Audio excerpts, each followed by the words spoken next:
Kumusta, nanay? Victoria, anak ko. Ikaw at si Tyler Santos ay nagpapatakbo ng renovation company na talagang umuunlad. Kahanga-hanga ka talaga at ipinagmamalaki kita.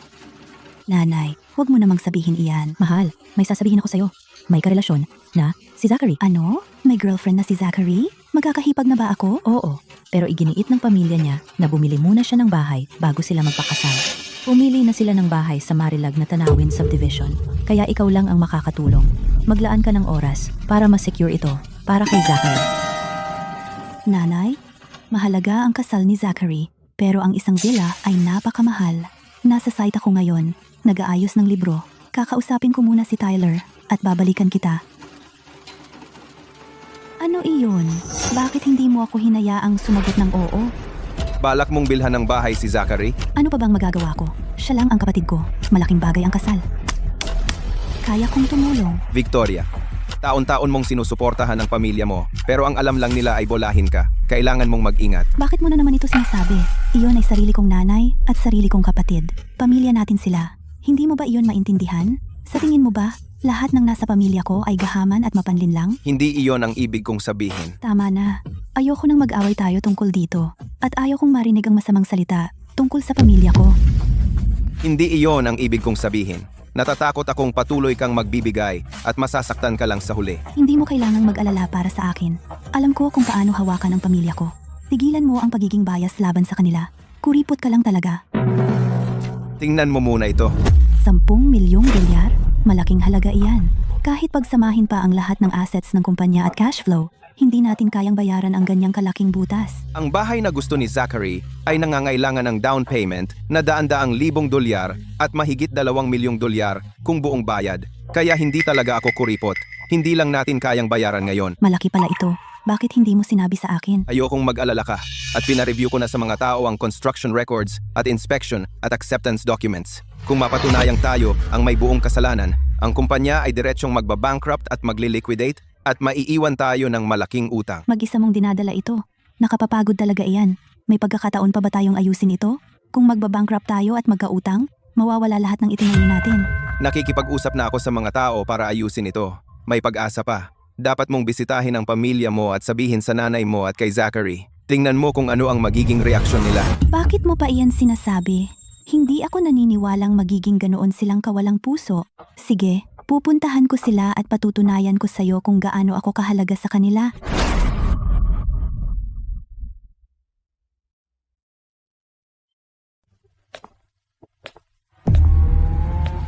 Nanay, nahihilo ako sa'yo. Bibili lang naman tayo ng bahay. Mayaman si Victoria, kaya syempre, siya ang magbabayad para sa akin. Ano bang ikinababahala mo? Ano ang alam mo? Umiiwas si Victoria sa telepono. Sinabi pa nga niya na kailangan niyang itanong kay Tyler. Malinaw na ayaw niyang magbayad. Masyado na siyang mayabang. Wala na siyang respeto sa atin dalawa. Hindi siya maglalakas loob. Pera niya, sa akin dapat mapunta. At bibilhin niya ang bahay na iyon gustuhin man niya o hindi. O gagawa ako ng eksena sa opisina niya at sisirain ko ang negosyo niya. Kahit nagagawa tayo ng eksena, kailangan nating maghintay hanggang sa tuluyan na siyang tumanggi. Hihingi muna tayo ng magalang bago tayo manigas. Nangako na ako kay Rachel na magkakaroon tayo ng down payment para sa ginintuang Tuktok Mansion sa loob ng 3 araw. Hindi maghihintay magpakailanman ang sanggol niya.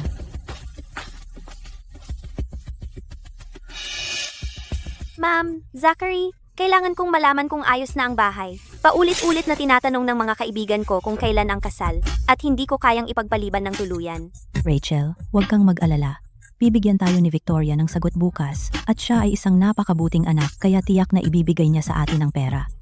Maghintay ka lang ng ilang araw pa. Bibigyan ko kayo ng 3 araw pa.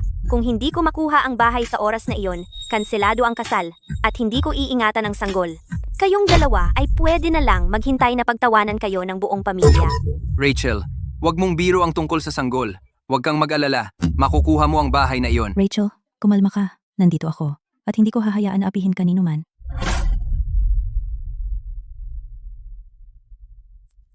Tyler, oh Tyler. Maghintay ka lang. Pagsisisihan mo ang mga sinabi mo. Kung alam lang ni nanay ang pinagdadaanan natin, tiyak na tutulungan niya tayo. Ako ang pinakamamahal na anak ni nanay. Paano niya ako hindi matutulungan? Kung nakita ako ni nanay sa ganitong kalagayan, masasaktan siya. Baka bigyan niya agad ako ng pera. Victoria, anak kong mahal, kumusta ka na? Anong dahilan ng pag-uwi mo ngayon? Nanay, mahirap ang pinagdadaanan ko. Victoria, anong nangyari? Bakit ka mukhang ganyan? Nanay, malapit nang mabangkarote ang kumpanya ko. Bangkarote? Hindi maaari. Nanay? Kakasabi ko lang sa kanya na bumili ng villa para kay Zachary, tapos bigla siyang nabangkarote? Hindi pwedeng nagkataon lang. Victoria, ano ba talaga ang nangyayari? Sabihin mo sa akin ang lahat. Nanay, ang kumpanya natin sa pagsasaayos ay nagkaroon ng alitan sa isang malaking proyekto. Ang kliyente ay naghain ng walang batayang reklamo para sa 10 milyong dolyar na pinsala. Anong sinabi mo? 10 milyong dolyar na pinsala? At malapit nang mabangkarote ang kumpanya? Paano nangyari iyan? Hindi mo ba sinabi sa akin na umaasenso ang negosyo? Ayaw mo bumili ng bahay para kay Zachary kapag ikinasal siya. Kaya iniimbento mo ang lahat ng ito para lokohin ako. Hindi ba? Nanay, anong pinagsasabi mo? Paano ba kitang lolokohin tungkol sa ganitong kaseryosong bagay? Kung mananagot ang kumpanya natin, mababangkarote tayo at malulubog sa utang. Nanay, pwedeng mawala sa akin ang lahat anumang oras. Wala na akong ibang pagpipilian. Kaya umuwi ako para humingi kung maaari mo akong...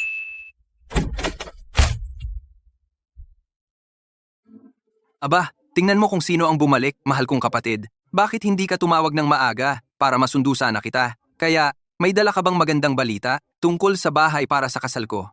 Ano ang napagpasyahan ninyo ni Tyler? Kalimutan mo na yan. May problema ang kumpanya niya.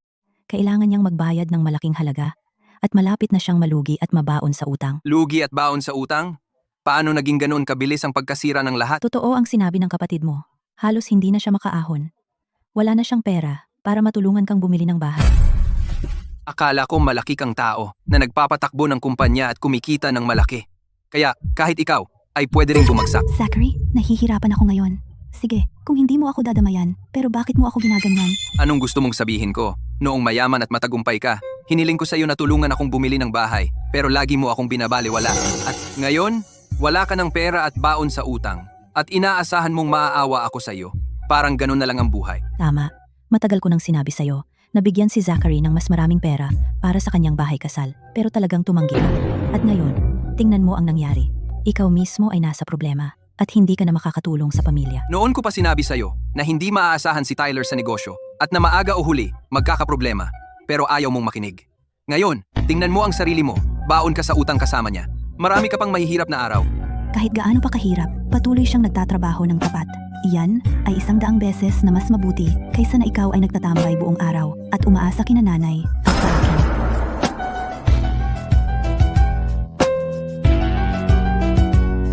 Kahit na nahihirapan siya, nagtatrabaho pa rin siya ng mabuti, na mas mabuti pa kaysa sa'yo na tumatambay ka lang at umaasa kay nanay at sa akin. 100 beses na mas malala. Anong sinabi mo? Victoria, ulitin mo yun. Tama na. Tigilan mo na ang away, Zachary. Nahihirapan din ang kapatid mo. Kaya manahimik ka na lang. Victoria, hayaan mong magsalita ako ng taos-puso.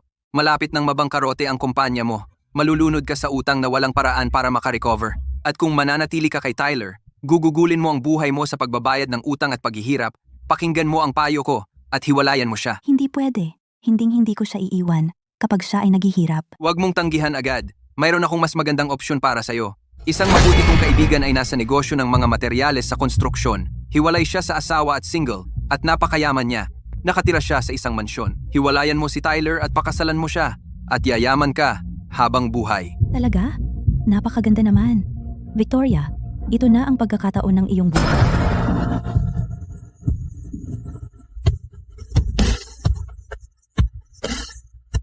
Nakakagalit naman ito. Binebenta niyo ba ako na parang ari-arian? Anong ibig mong sabihin, paninda? Ginagawa ko ito para sa ikabubuti mo. Isipin mo, kung mananatili ka kay Tyler, gugugulin mo ang natitirang buhay mo sa pagbabayad ng utang. Pero kung si Ginoong Wayne ang pipiliin mo, makakapagsimula ka ng mamuhay ng masagana agad. Matutulungan mo rin ako. Victoria, tama si Zachary. Para sa isang babae, walang mas mahalaga kaysa magpakasal sa mayaman. Walang-wala si Tyler ngayon. Anong klaseng kinabukasan ang maibibigay niya sa'yo? Tsaka, kung hiwalayan mo si Tyler, ang mga utang ng kumpanya pagkatapos ng pagkabangkarote ay babagsak lahat sa kanya. Magiging malaya ka sa utang. Hindi ba't napakaganda noon? Tumpak. Hiwalayan mo na siya at bawiin mo ang iyong dote. Pagkatapos, pakasalan mo si Ginoong Wayne. Bibigyan ka niya ng isa pang malaking regalo sa kasal. Sa ganoong paraan, mababayaran mo ang paunang bayad sa bahay ni Zachary. Kapag nakapag-asawa na ako ng magandang asawa at magkaanak kami, kailangan mong tumulong mag-alaga sa kanila bilang kanilang tita. Sa panaginip mo, kahit na magutom pa ako, hindi ko pa rin hihiwalayan si Tyler at tiyak na hindi ko pa kakasalan si Ginoong Wayne. Wala kang makukuhang isang sentimo. Sa akin.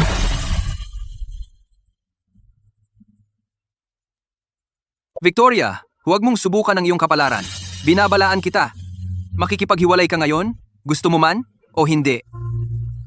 Binili ko ang kuwintas na ito para sa iyo. Ngayong wala ka ng pera. Dapat, ibalik mo ito sa akin. Nanay, baliw ka ba? Binili ito ng asawa ko para sa akin. Tigilan mo na ang usapan. Iwan mo ang lahat ng mahalagang bagay o hindi ka makakaalis ngayon. Nanay, Zachary, kahit wala na akong pera, anak ninyo pa rin ako at kapatid ninyo. Paanong nagawa mo ito? Kung hiwalayan mo si Tyler, tatanggapin pa rin kita. Kung hindi, wala akong lugar para sa isang anak na walang utang na loob na tulad mo. Tama, nung mayaman ka, binaliwala mo kami. Ngayon, babalik ka na, walang pera para mamburaot. Sa panaginip mo. Sige, nakikita ko na ang tunay ninyong pagkatao. Victoria, kung lalabas ka sa pintuang iyan, huwag ka nang bumalik at itatakwil na kita bilang anak. Oh, kahit mamatay ka pa sa labas, huwag ka nang bumalik sa amin. Sige, kung iyan ang sabi mo, mula ngayon, puputulin natin ang lahat ng ugnayan.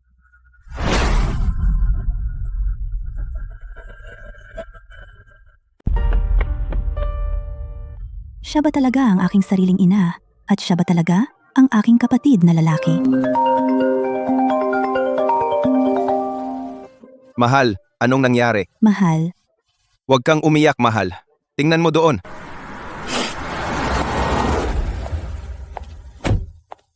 Ayos lang, mahal. Huwag kang umiyak. Masisira ang ganda ng mukha mo. kailan ka dumating dito? Hindi nagtagal, pagkatapos mong pumasok, nag-aalala ako baka apihin ka. Kaya, naniniwala ka na ba sa akin ngayon? Ako, hindi lang sila nag-iisip ng maayos ngayon. At kapag natauhan na sila, magsisisi sila. Matapos ang lahat ng ito, nagkakaila ka pa rin ba? Totoo yan. Nabulag lang sila ng pera. Bukod doon, sinong magulang ang hindi nagmamahal sa anak? Sige, gumawa pa tayo ng isa pang pagsubok. Anong klaseng pagsubok? Tawagan ang nanay ko at sabihin sa kanya na nalugi ang kumpanya. Kukwentuhan mo siya ng buo. Tapos tingnan natin kung ano ang magiging reaksyon niya. Naku, sige na. Ang nanay mo ay isang matandang babae galing probinsya. Kaya anong reaksyon ang maaaring makuha mula sa kanya bukod sa pagbibigay sa atin ng ilang mga salita ng aliw? Ano kayang magagawa niya para tumulong? Gusto kong malaman mo na sa mundong ito, mayroon pa ring bagay na tunay na pagmamahal sa pamilya. Sige, tatawag ako. Pareho lang naman ang kalalabasan.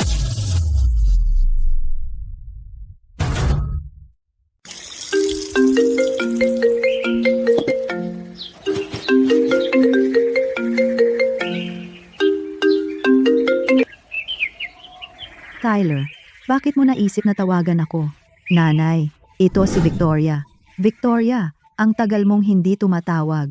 Kumusta na kayong dalawa? Kailan kayong uuwi para makita ako? Nakhluto ako ng sauerkraut na husto mo. Nag-aalaga pa nga ako ng mga manok para kainin ninyo kapag umuwi kayo. Nanay, hindi kami okay. Anong problema? Inaapi ka ba ni Tyler? Sabihin mo sa akin. Papagalitan ko siya. Hindi, nanay. Nabangkarote ang kumpanya namin. Ibinenta namin ang kotse at bahay para mabayaran ang mga utang namin. Ngayon, wala na kaming natira at may malalaki pa kaming utang sa ibang tao.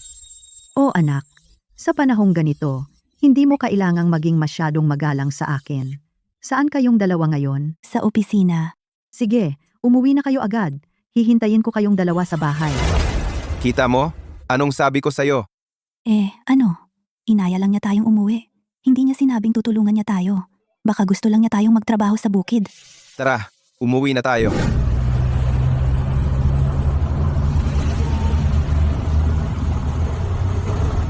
Magkano kaya ang pera niya? Ilang libong dolyar lang siguro. Iyan ay parang isang patak sa karagatan. Baka hindi ganoon karami ang pera ng nanay ko, pero mas mahal niya tayo kaysa kanino man.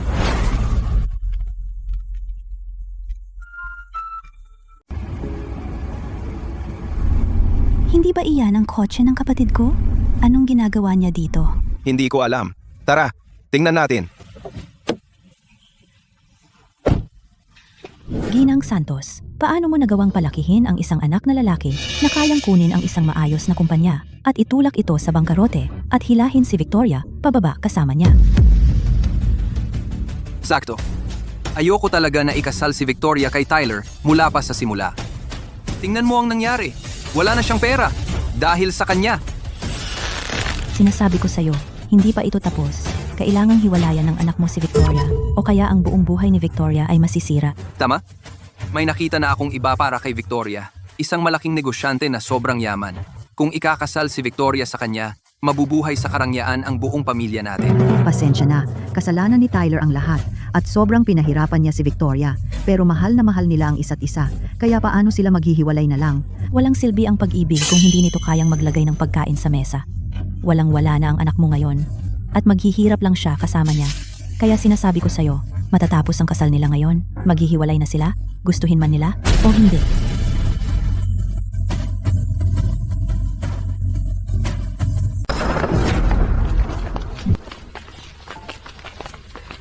Victoria, tamang-tama. Kakasabi ko lang sa biyenan mo na hiwalayan ka ni Tyler.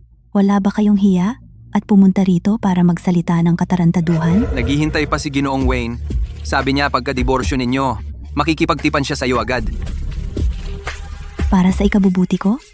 Kung nagmamalasakit kayo sa akin, hindi ninyo sinipa ninyo ako habang nahihirapan ako. Kung nagmamalasakit kayo, hindi ninyo binalak ninyong kunin ang aking dote. Kung nagmamalasakit kayo, hindi ninyo ako pipilitin na pakasalan ang lalaking hindi ko man lang kilala. Victoria, huwag kang masyadong walang utang na loob. Pinaghirapan naming tulungan ka at ganyan ka magsalita tungkol sa amin. Tinatawag ninyong pagtulong sa akin iyon kung para lang sa inyong sarili ang ginagawa ninyo. Ipinakikipagkasundo ninyo ako kay Ginoong Wayne dahil lang sa pera niya para bilhan ko kayo ng kotse at bahay.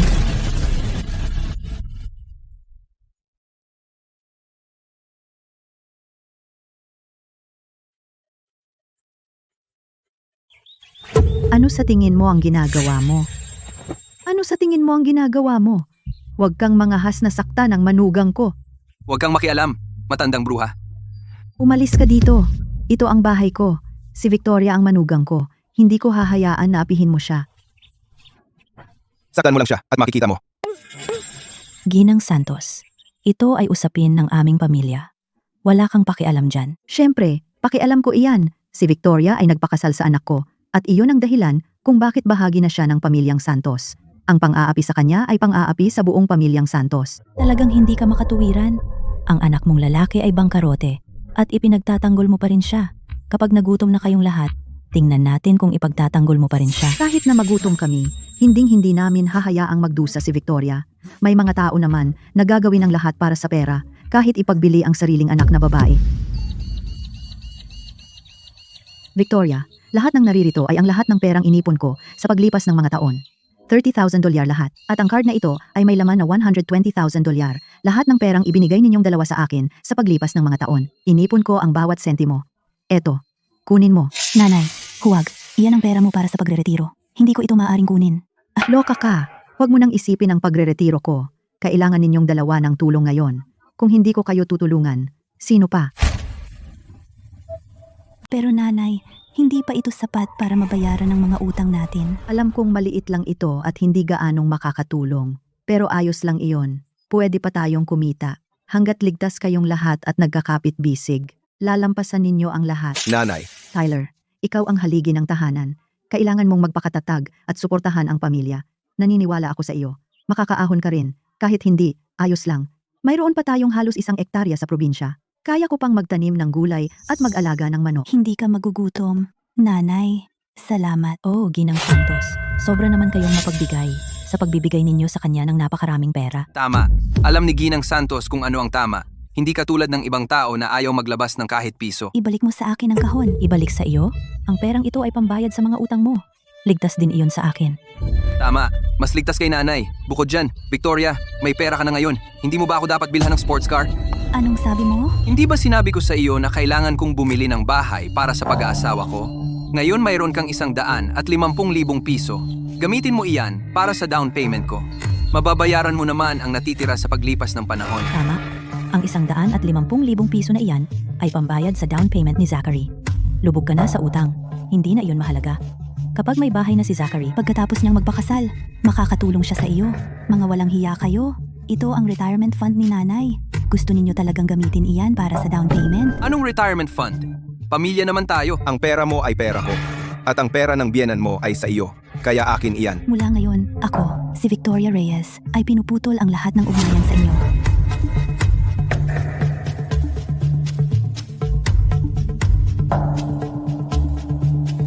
Ano ang sinabi mo, Victoria? Ulitin mo nga, sabi ko. Pinuputol ko na ang lahat ng ugnayan sa inyo. Hindi ka na ang nanay ko o kapatid ko. Wala na tayong ugnayan. Puputulin mo kami? Victoria, huwag kang magpakatangga.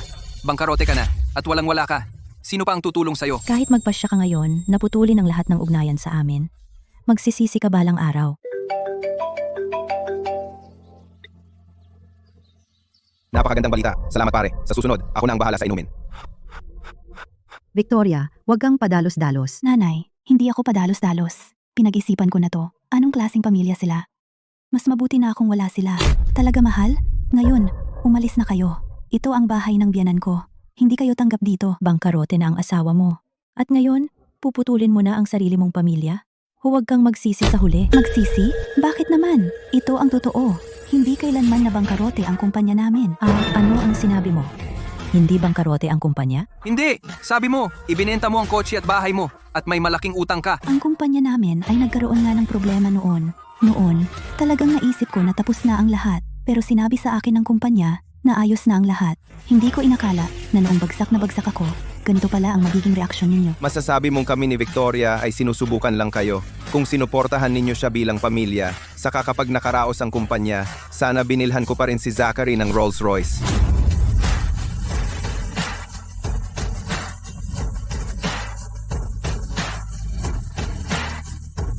Nakakahiya. Talagang binigo mo ako. Hindi ka lang tumulong sa akin, kundi sinipa mo pa ako habang nalulugmok ako. Nakialam ka sa kasal ko, at pati ang dot para sa pangalawang kasal ko ay kinuwenta mo hanggang sa huling sentimo. Oh, Victoria! Sinabi lang namin iyon dahil galit kami. Tama, ikaw ang aking anak. Sa totoo lang, hindi kita kayang pabayaan. Sa palagay mo ba'y tanga akong maniniwala sa mga kasinungalingan mo? Umalis kayo sa bahay ko ngayon din. Hindi kayo welcome dito. Buti naman at ligtas kayong dalawa. Sobrang nag-alala ako kanina. Pasensya na at pinag-alala kita, nanay. Hindi dapat ako nagsinungaling sa iyo. Alam naman nyo ang ginagawa nyo. Natutuwa lang ako at ligtas kayo. Victoria, nagkamali ako. Alam kong mali ako. Patawarin mo ako. Ito lang, pangako. Hindi ko na uulitin. Oo, Victoria. Nagkamali rin ako. Hindi dapat ako nagsabi ng mga iyon o nagbalak laban sa'yo. Maging mas malaki kang tao at huwag kang magtanim ng galit. Huwag mo akong hawakan. Victoria, pamilya tayo. Ang dugo ay mas malapot kaysa tubig. Hindi ka pwedeng walang puso. Eksakto! Pamilya tayo! Ang sinabi mong putulin na ang lahat ng ugnayan ay sinabi mo lang dahil sa galit. Hindi iyon mabibilang. Sa galit mo lang iyon? Hindi iyon dahil sa galit. Seryoso ako sa bawat salitang sinabi ko. Mula ngayon, hindi na tayo pamilya. Kung gayon, bilhan mo ang kapatid mong lalaki ng bahay. At pangako, hindi na kita aabalahin pa. Gusto mong bilhan ko siya ng bahay? Mangarap ka na lang. Pagkatapos ng lahat ng ginawa ninyo ngayon, kalimutan na ang bahay. Hindi ako magbibigay sa inyo ni isang kusing. Victoria Reyes, maghintay ka lang. Hindi pa ito tapos. Ano ang gagawin mo? Salamat, mahal, Bakit mo ako pinasasalamatan? sa pagtulong mo sa akin na mapagtanto kung sino talaga ang pamilya ko. Ikaw talaga. Mahal, bakit hindi natin dalhin si nanay sa syudad? Maganda sa probinsya, pero masyadong malayo. Mahirap para sa atin na alagaan siya kung may mangyari. Nanay, narinig mo ba iyon? Oo, narinig ko. Mag-iimpake na ako agad-agad.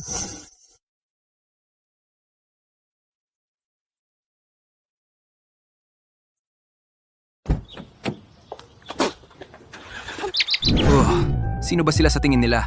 Ang walang utang na loob na si Victoria at iyong loko na si Tyler. Ang kapal ng mukha nilang tratuhin tayo ng ganito. Pinalaki ko siya nang walang naging kapalit.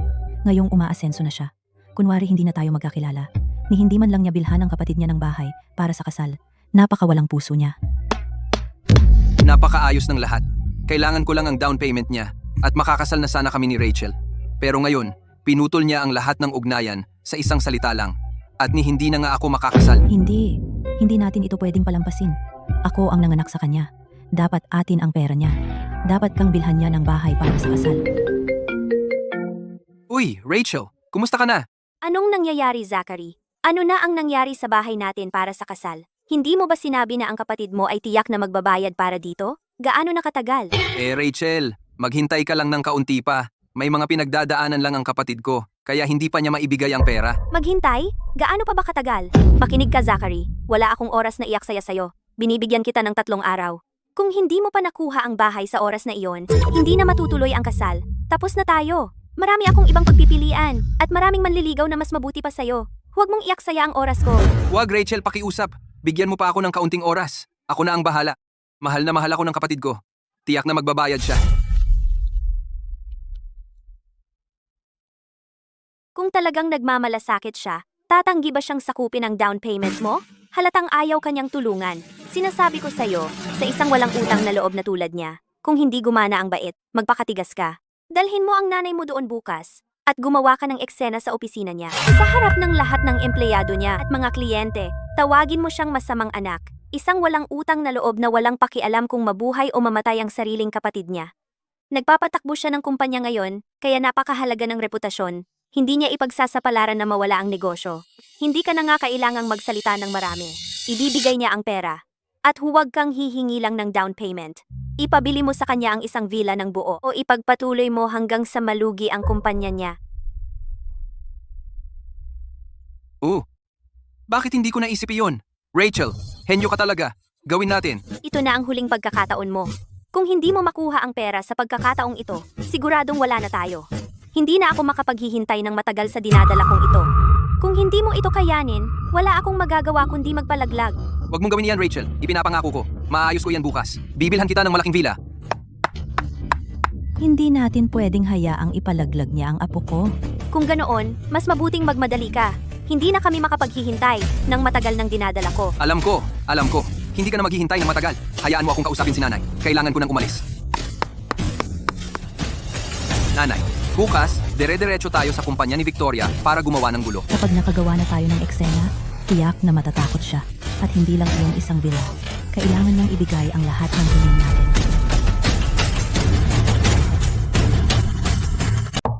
Pasok. Magandang araw, Ginoong Santos at Ginang Reyes. Ginang Reyes, nandito ang inyong nanay at kapatid na lalaki. Gumagawa sila ng eksena sa labas. Pinapanood sila ng lahat sa opisina.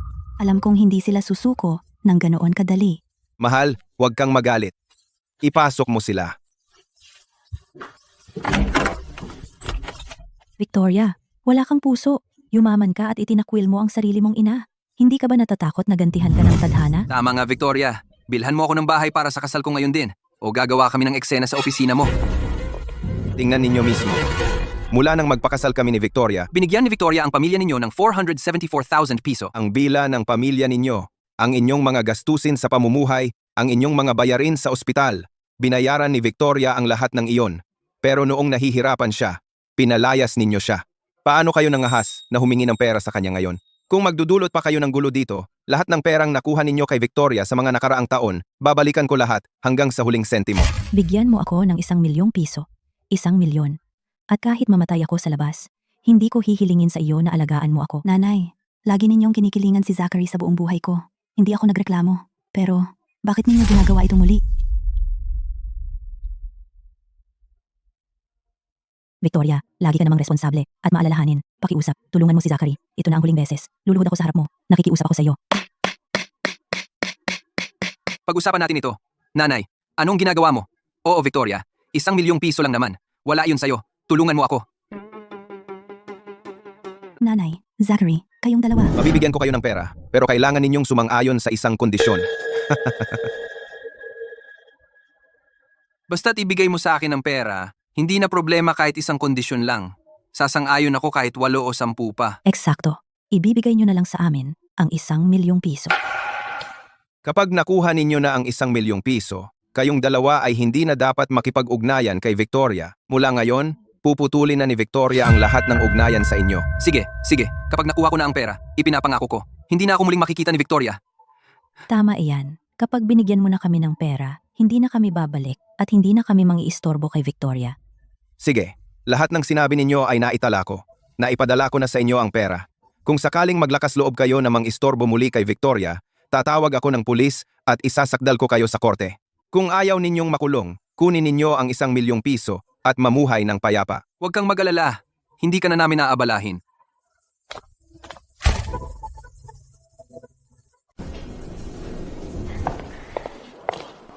Narito ang card mo sa bangko. Ingatan mo. Hinati ko ang 1 milyong piso sa 2 card.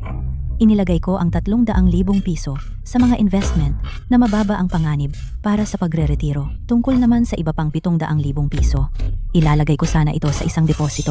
Huwag mo nang subukang makuha ito. Nanay, hindi na ako makapaghintay. Pinipilit ako ni Rachel araw-araw. 3 araw na lang bago matapos ang kasunduan sa proyektong iyon. Pagkatapos noon, tataas ng 10% ang presyo. Kung walang down payment, hindi matutuloy ang kasal. Hindi mo pwedeng ipagkait sa akin ito. Ano ang sasabihin ko kay Rachel? Ano ang magagawa ko? Noong kinuha natin ng pera, nanumpa tayo sa harap ni na Victoria at Tyler. Hindi na tayo hihingi ng pera sa kanya kailanman. Malibang mag-ipon para sa pagre-retiro. Nanay, kapag nakuha ko na ang bahay, ikakasal agad ako. Magkakaroon ako ng regular na trabaho at maninirahan ng maayos. Wala nang kalokohan. Bukod pa riyan, kapag kailangan mo na talaga ng taong mag-aalaga sa iyo, sa tingin mo ba talaga na si Victoria ay mananahimik lang at walang gagawin? 2 oras mo nang sinasabi iyan. Laging si Rachel, laging kasal. Hindi ako nagsisinungaling sa'yo. Nagalit sa akin si Rachel kahapon. Iiwan niya ako kung hindi ko mabili ang bahay. 30 at ilan na ako. Sa wakas may nahanap akong taong handang makasama habang buhay. Sige, ikaw pa rin ang anak ko. Kung kakailanganin, isasantabi ko ang aking kapalaluan at hihingi ng tulong kay Victoria. Sige, panalo ka. Kunin mo ang 700,000 piso. Ibigay mo sa akin ang 300,000 piso. Pero linawin ko ang isang bagay. Ang perang ito ay para sa bahay at dote lamang. Huwag mong sayangin kahit 1 sentimo. Salamat nanay. Ipinapangako ko para doon ko lang ito gagamitin. Kapag natuloy na ang pagbili ng bahay, dadalhin ko si Rachel dito para makilala ka.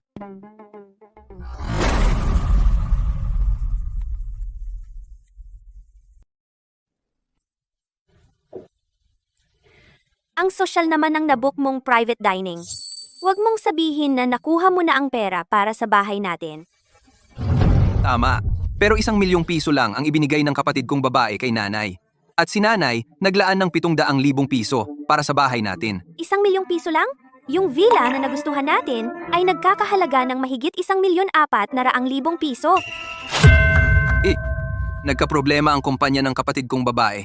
1 milyong piso lang ang kaya niyang ilaan sa ngayon. Bumili muna tayo ng bahay at pagtiyagaan natin. Kapag nakabawi na ang kumpanya niya, hihingi ako sa kanya ng dagdag.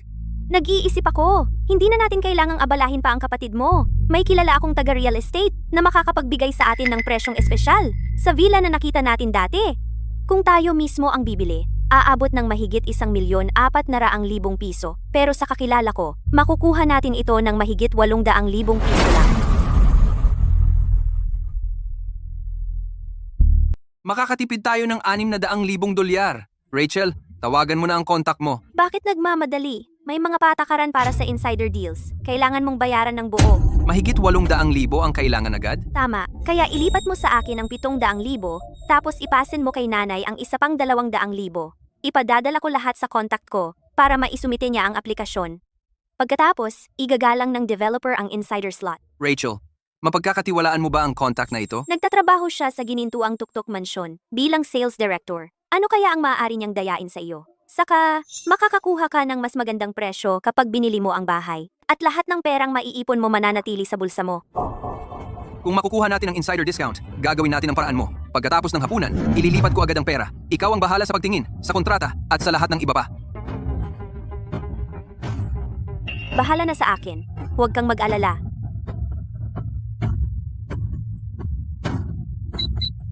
Natanggap ang bayad sa Alipay, 700,000 dolyar. Huwag kalimutan na ipasend kay nanay ang isa pang 200,000. Huwag kang mag-alala. Kakausapin ko si nanay pagdating ko sa bahay.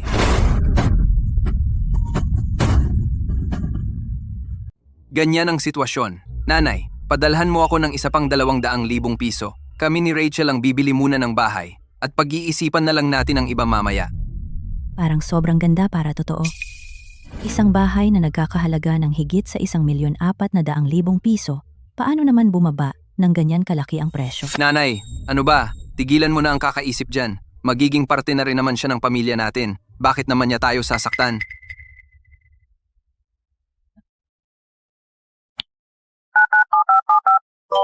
Tapos na ang transfer.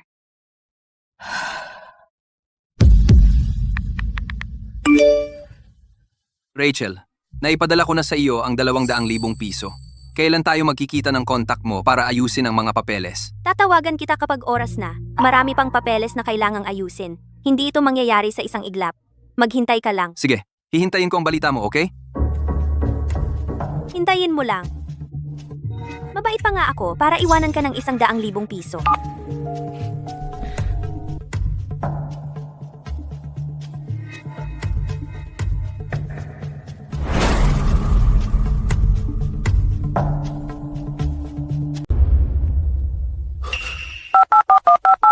Pasensya na. Hindi maabot ang numerong iyong tinawag. Pakisubukan muli mamaya. Anong nangyayari? Bakit hindi ko matawagan si Rachel? Naku. Masama ito? Malapit na ang hapunan. Saan ka nagmamadali? Nanay, mauna ka nang kumain. Huwag mo na akong hintayin. Rachel! Rachel, buksan mo! Kung may kapal ka ng mukha na manloko sa akin, saka mo buksan ang pinto kung may tapang ka.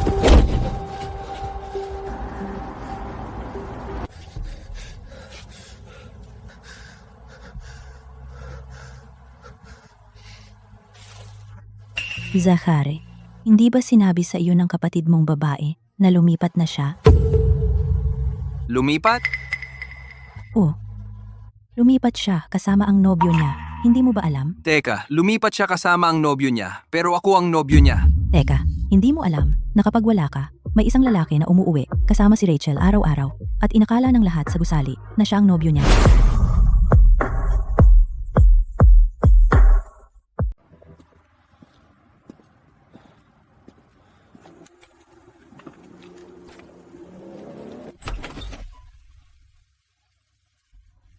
Kumusta ang nangyari?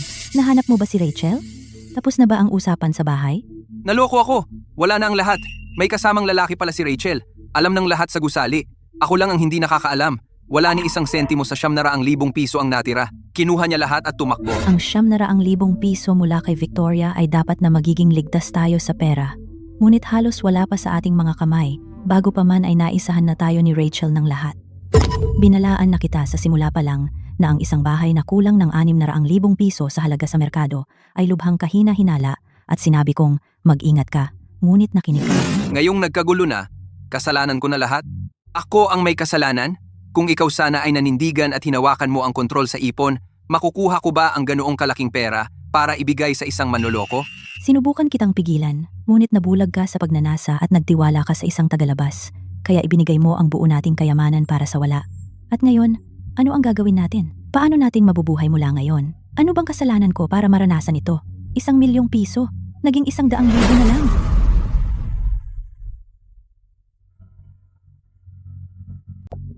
Nanay, huwag ka nang umiyak.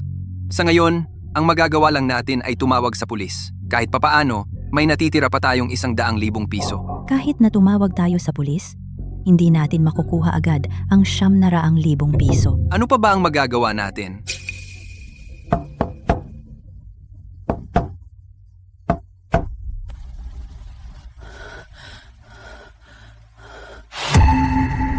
Sino ang hinahanap ninyo? Hinahanap namin si Zachary. Ano ang gusto ninyo sa kanya? Nandito kami para maningil ng utang.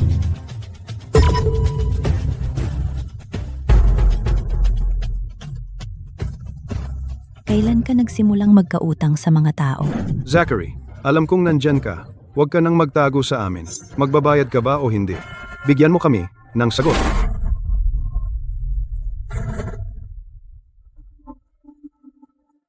Zachary, kung hindi mo bubuksan ang pintong ito, ipapaalam ko sa buong bayan kung ano ang ginawa mo.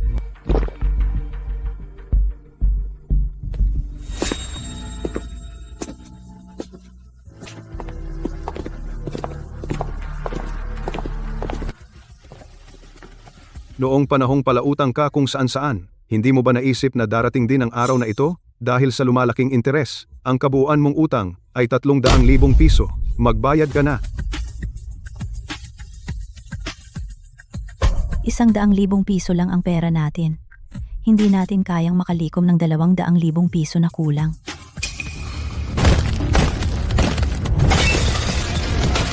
Tigil, pakitigil ang pagsira ng mga gamit. Naku, Kung gayon, ibigay mo na ang 100,000 piso bilang paunang bayad. 3 araw mong bayaran ang 200,000 piso na natitira. Kung hindi mo ito makakaya sa 3 araw, hindi lang namin sisirain ang mga gamit mo at doon matatapos. Kapag nangyari iyon, hindi mo kakayanin ang mga kahihinatnan. Sige, sige. Boss, huwag kang mag-alala. Ipinapangako ko, babayaran ko ang 200,000 piso sa loob ng 3 araw. Sana nga, tara na. 200,000 piso iyon. Si Zachary, wala man lang matatag na trabaho. Saan siya kukuha ng 200,000 piso? Ang tanging makakatulong sa atin ngayon ay ang anak kong babae. Siguro dapat nating hilingan si Victoria. Nanay, naisip ko na. Si Victoria lang ang makakatulong sa akin ngayon.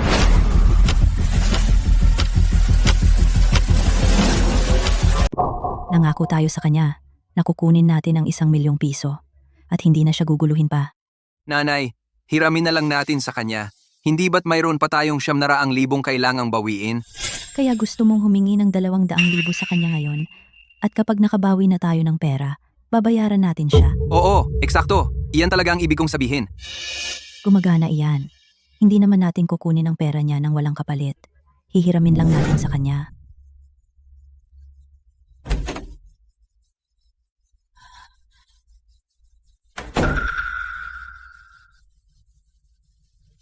Anong ginagawa mo dito? Akala ko malinaw na ang usapan natin dati. Victoria, pumunta kami ngayon dahil wala na kaming ibang pagpipilian. Sa 1,000,000 piso na ibinigay mo sa amin, na-scam kami ng 700,000. 100,000 na lang ang natitira sa amin. May biglang problema at kulang ako ng 200,000. Bakit problema ko ang pera mo? Pahiramin mo kami ng 200,000 para malagpasan namin ito. Na-report na namin ang scam at kapag nabawi na ng pulis ang lahat ng 700,000 hanggang sa huling sentimo, babayaran ka namin agad kasama ang interes. Kailangan lang namin ito pansamantala. Hindi ka namin sasamantalahin. Naitala namin lahat doon sa opisina.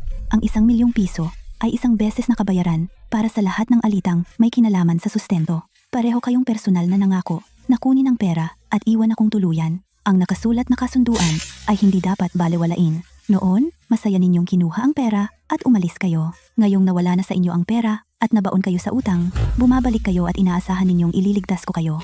Wala akong obligasyon na sagutin ang mga bunga ng inyong mga ginawa. Kung patuloy ninyo akong ginagambala sa aking kumpanya, kukuha ako ng abogado para idemanda kayo.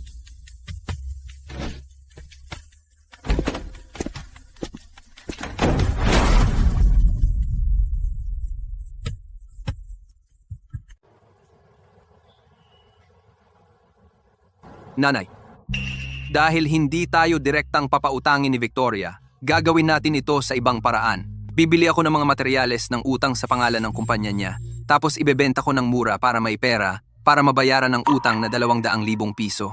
Kapag nabawi na ang perang dinaya sa atin, gagamitin natin ito para bayaran ang mga supplier. Hindi. Masasaktan natin si Victoria nang hindi niya alam. Kung singilin siya ng mga supplier, maaaring malubhang maapektuhan ang negosyo niya. Binebenta lang natin ang mga materyales para sa pansamantalang pera. Hindi naman natin sila lolokohin sa pagbabayad. Kapag nahuli na ng pulis si Rachel at nabawi ang 700,000 piso, babayaran natin agad ang lahat ng supplier ng buo. Hindi mawawalan ni kahit piso si Victoria. At saka, pinagkakatiwalaan ako ng mga supplier na ito. Hindi nila inaayos ang mga kwenta ng mahigit 1 buwan. Kaya hindi sila maniningil sa lalong madaling panahon. Hindi ito magdudulot ng malaking pinsala sa negosyo ni Victoria. Ginagawa lang natin ito dahil wala na tayong ibang pagpipilian. Sa palagay ko, makatuwiran iyon. Sige, alam mo ang ginagawa mo. Gawin na natin. Kung sisihin ka ni Victoria kapag nalaman niya, kakausapin ko siya. Napili ko na ang 4 matagal ng supplier ng mga materyales sa konstruksyon. Mayroon silang semento, magaan na bakal na frame, at mga panel na pampalamuti, lahat ay maaaring makuha ng pakyawan at utang. Kapag nakuha na natin ang mga materyales, ibebenta natin ang mga ito sa maliliit na kontratista sa 60% ng presyo. Madali nating makukuha ang 200,000 piso. Pero gagamitin natin ang pangalan ng anak ko. Paano kung mahuli tayo? Ako ang humawak sa lahat ng order noong araw. Ang mga supplier ay akala na ako ang tagapamahala sa pagbili ng kumpanya. Hindi nila kailanman tinitignan ang pirma ng legal na kinatawan.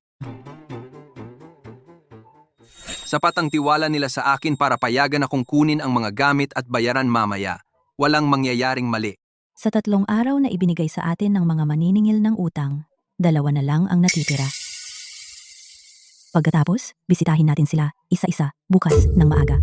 Umorder muna ng mga mamahaling materyales, yung mga madaling ibenta. Kapag may 200,000 piso na tayo, bayaran agad ang utang.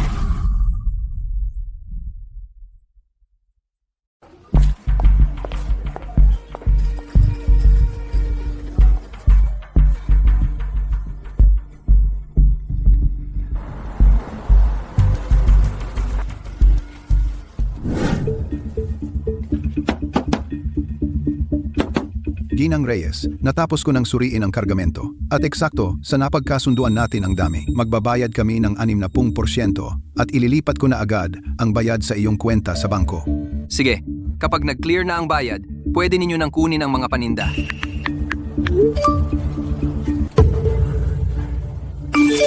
Talagang naibenta ito sa halagang 200 at 40,000 piso. Ang galing. At may matitira pa tayong halos 40,000 piso.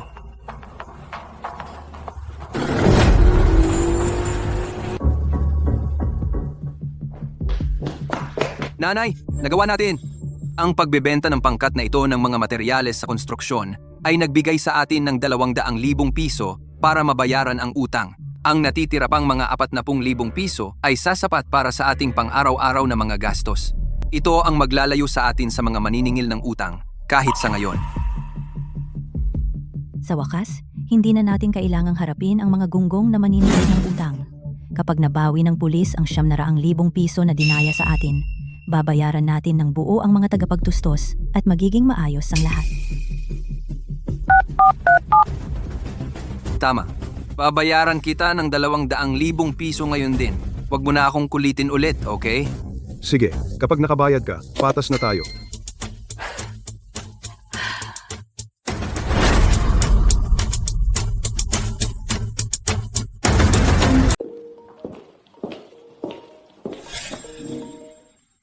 Mga Ginoo, ano po ang maitutulong namin sa inyo ngayon? Nandito kami para makipag-areglo kay Ginang Reyes. Noong nakaraang buwan, ang inyong kumpanya ay kumuha ng mga materyales sa aming 4 na tindahan at dapat na bayaran ngayon.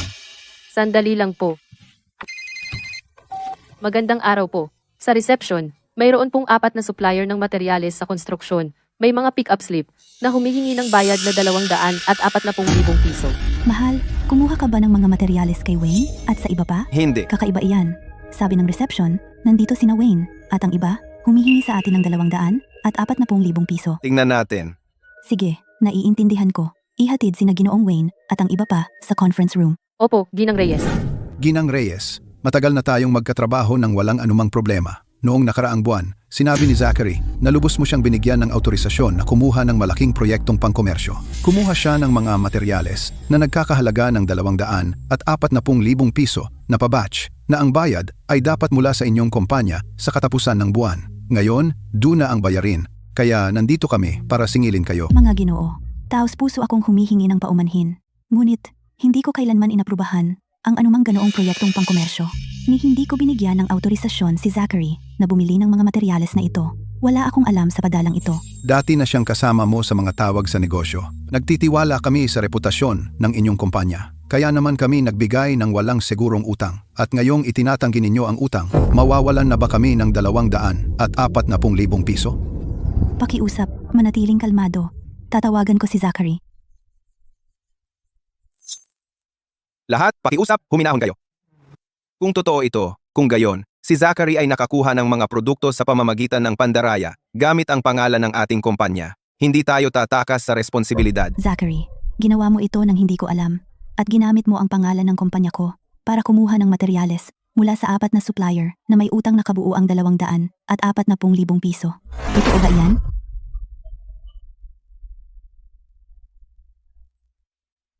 Victoria, hindi yan ang iniisip mo. Sinusubukan ko lang na makaraos sa pamamagitan ng paghiram ng pondong pambayad. Kapag nabawi ng pulis ang 700,000 piso, babayaran ko ang lahat ng agad-agad. Kinuha mo sa akin ang 1,000,000 piso at isinumpa mong hindi mo na ako iistorbohin. Tapos ginamit mo ang pangalan ng kumpanya ko para bumili ng mga paninda ng utang. May ideya ka ba kung gaano kalaking problema ang idinulot mo sa akin at sa mga taga-Tustos? Victoria, hindi mo yan masasabi.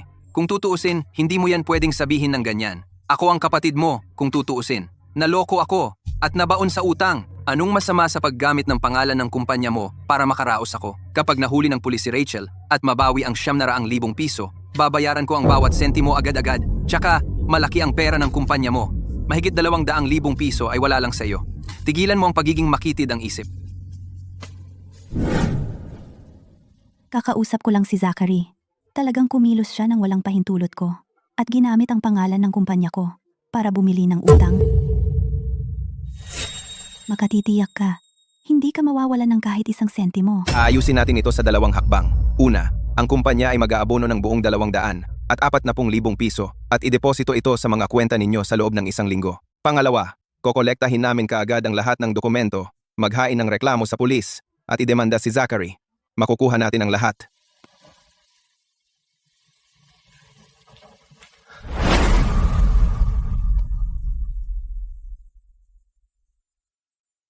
Akala ko, puputulin ng 1,000,000 piso lahat ng ugnayan natin at hahayaan na natin ang isa't isa. Pero patuloy nila akong hinihila sa gulo nila.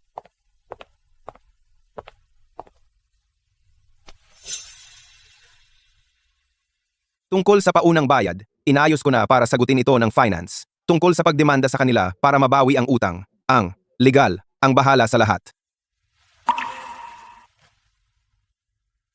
Salamat sa Diyos at nandito ka. Kung hindi, dahil sa patuloy na pagsasabuatan ng pamilya ko laban sa akin, hindi ko talaga kayang kumapit. Narito ako. Haharapin natin ng magkasama ang bawat problema. Pananagutin ng batas si Zachary. Sa lahat ng kanyang pananagutan, hindi siya makakawala. Kaya, tutulungan ba tayo ni Victoria na bayaran ang bayarin sa mga supplier? Umayag na siya na bayaran agad ang mga supplier. Sa kaibuturan, malambot pa rin ang kanyang puso dahil sa ugnayan ng dugo, hindi niya kayang panagutin ako. Napakagaling. Ngayon, hindi na natin kailangang mag-alala sa pagbabayad. Kailangan lang nating mahuli ng mga pulis si Rachel at mabawi ang pera. Sige na, nanay. Huwag kang mag-alala. Kahit hindi ko ito bayaran, hindi magsasalita si Victoria. Pamilya naman tayo.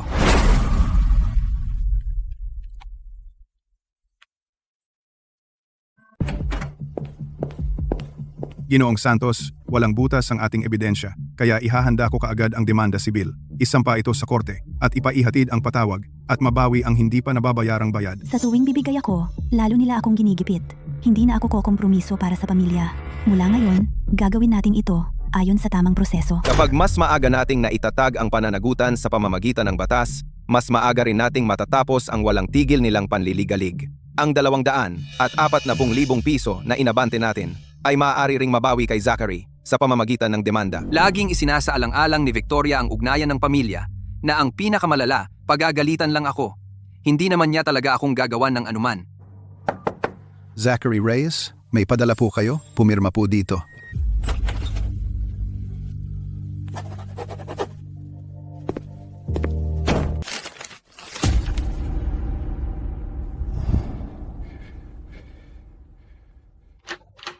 Hapunan, ngayong gabi.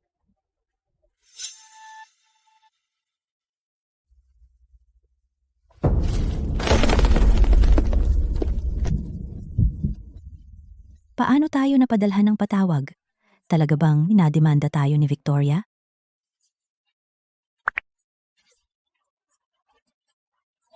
Wala siyang puso. Hindi niya pinapahalagahan na pamilya tayo. Bukas, haharapin natin siya sa trabaho at pipilitin nating bawiin ang demanda. Ano bang ginawa ko para maranasan ko ito? Ang sarili kong anak na babae, dinademanda ang kapatid niyang lalaki. Kasalanan mo to. Kung hindi mo sana nagdulot ng lahat ng ito, hindi ka sana ginaganyan ni Victoria. Sasamahan kita bukas para makipagkita kay Victoria at ipapaliwanag natin ng maayos ang lahat.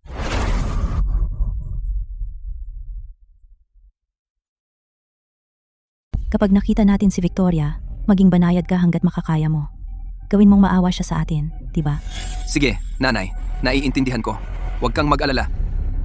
Kung hindi makikinig si Victoria at ayaw magpatalo, gagawa ako ng eksena. Wala siyang magagawa sa sariling kapatid niyang lalaki. Kamusta? May takdang oras po ba kayo? Ang schedule ni Ginang Reyes ay puno ngayon. Bini-bini, kami ang nanay at kapatid na lalaki ni Ginang Reyes. Nakilala mo na kami dati at may apurahang personal kaming pag-uusapan sa kanya.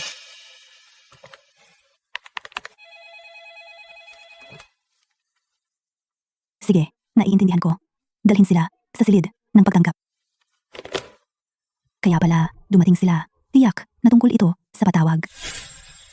Salubungin natin sila sa silid ng pagtanggap at linawin natin ang lahat. Victoria, pakiusap. Nakikiusap ako sa iyo. Ibabawi mo ba ang demanda? Nawalan na ng pag-asa si Zachary. Kaya't ginamit niya ang pangalan ng kumpanya mo para bumili ng mga supply ng may utang.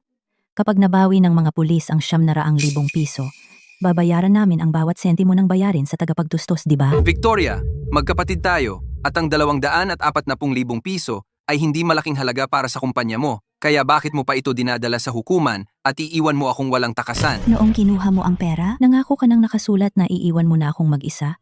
Pagkatapos ay dinaya mo ang mga tagapagtustos ng mga materyales na nagkakahalaga ng higit sa 200,000 piso na pinilit ang kumpanya kong sagutin ang bayarin ng maaga. Iyon ang sumira sa aming mga plano sa pananalapi at paulit-ulit, ginamit mo ang ugnayang pampamilya para samantalahin ang aking pasensya, ngunit hindi na ako magpapatalo. Talaga bang wala kang puso? Papanoorin mo ba akong makulong dahil hindi ako makabayad?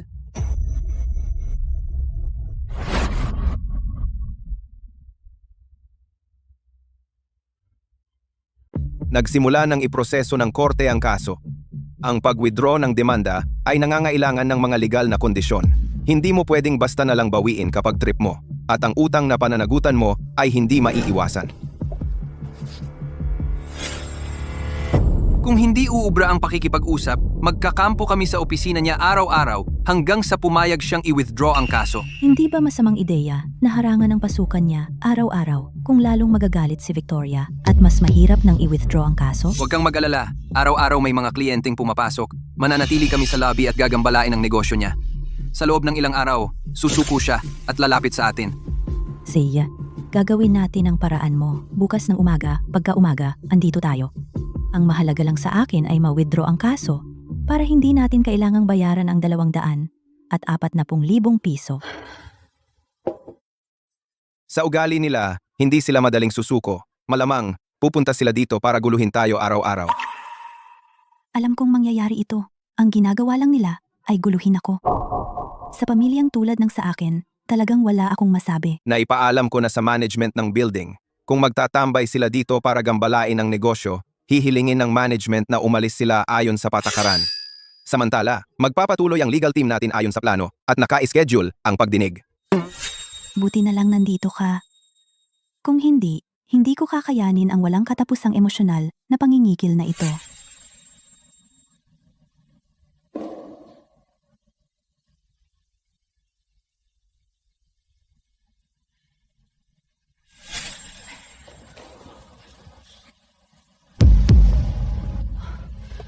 Ginang Reyes, ang iyong ina at kapatid na lalaki ay humaharang sa mga elevator at pinipigilan ang mga kliyente na nakakaabala na sa trabaho natin.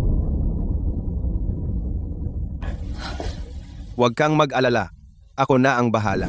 Kapitan Ramos, naipaalam ko na sa management kanina. Ang dalawang ito ay walang lehitimong dahilan para nandito at ginugulo ang mga negosyo ng mga nangungupahan.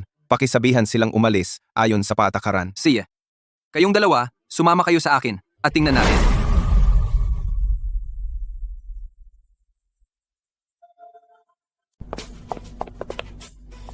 Kayong dalawa, sa mga karaniwang lugar ng gusali, bawal kayong tumambay ng matagal o humarang sa mga bisita. Umalis kayo agad.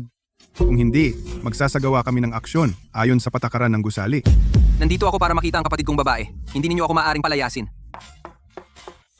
Hinihintay namin si Victoria na bumaba at bawiin ang demanda. Kung hindi namin siya makita, hindi kami aalis. Kung ipipilit ninyong manatili at gambalain ang aming trabaho, isasama namin ang anumang mga pagkalugi na dulot nito sa aming demanda sa korte. Ano? Mas malaki pa ang utang namin?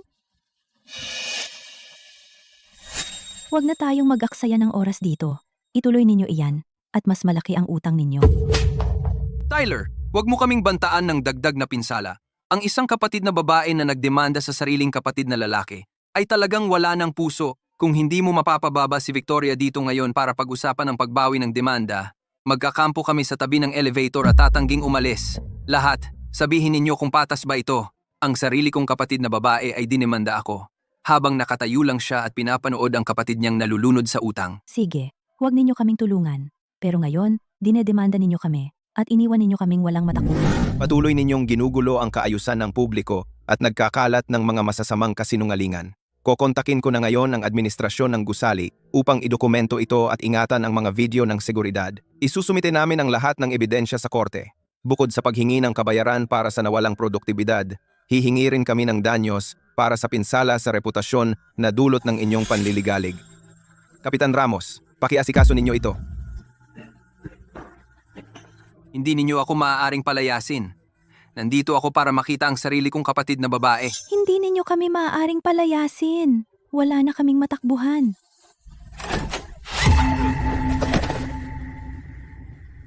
Paano naging walang puso ang isang anak na babae?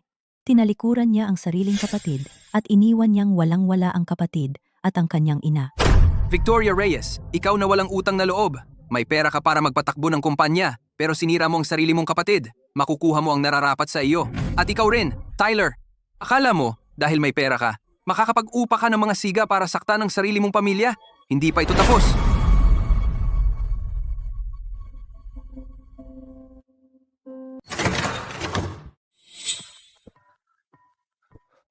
Alam mo ba kung ano ang nangyari? Tingnan mo to. Victoria, walang utang na loob ka. May pera ka para magpatakbo ng kumpanya, pero sinasadya mong dayain ang sarili mong kapatid? Makukuha mo ang nararapat sa'yo. Dahil lang sa mayaman ka, umuupa ka ng mga tao para saktan ang sarili mong pamilya? Hindi pa ito tapos. Iniiwan mong walang paraan para mabuhay ang sarili mong ina at kapatid. Sobra na. Ako ba talaga ang anak nila? Bakit nila ako sinasaktan ng ganito? Huwag mo nang isipin iyan. Basta't manindigan ka, makakawala ka sa kanila. Huwag kang mag-alala. Naubos na nila ang huling awa ko. Victoria, umalis ka! Kailangan mong ihinto ang demanda ngayon! Mahal, nakikiusap ako sa'yo. Pakiusap, ihinto mo ang demanda. Hindi talaga namin kaya ang mahigit 200,000 piso.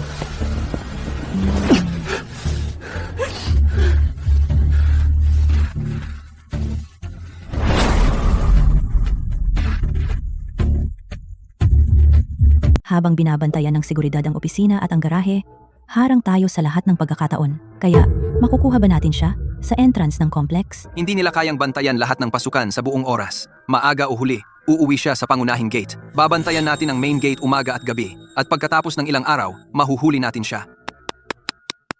Kung hindi iyon gumana, maghihintay tayo sa labas ng building niya.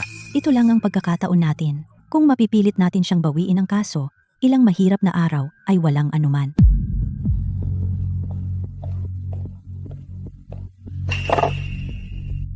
Victoria, nakikiusap ako sa iyo na maawa ka. Pakiusap, maawa ka at bawiin ang kaso. Talagang hindi namin kayang bayaran ngayon ang 240,000 piso. Pamilya tayo, kaya kailangan mo bang dalhin ito sa korte at gawin tayong katatawanan? Seguridad. Wala sa inyong dalawa ang residente dito, kaya hindi kayo maaaring humarang sa mga residente sa gate. Umalis agad, o ipapaalam namin sa namamahala ng property at tatawag kami ng pulis. Nandito ako para makita ang sarili kong kapatid, kaya bakit hindi kami makapaghintay sa gate? Noong pinilit mo akong maghiwalay, hindi mo ako trinato bilang pamilya. Noong malapit nang mabagsak ang kumpanya ko at humingi ako ng tulong sa iyo, hindi mo ako itinuring na pamilya. Noong dinaya mo ang mga supplier ko ng 200,000 at 40,000 piso, hindi mo ako itinuring na pamilya. Kaya, paano mong nangahas na lumapit sa akin ngayon?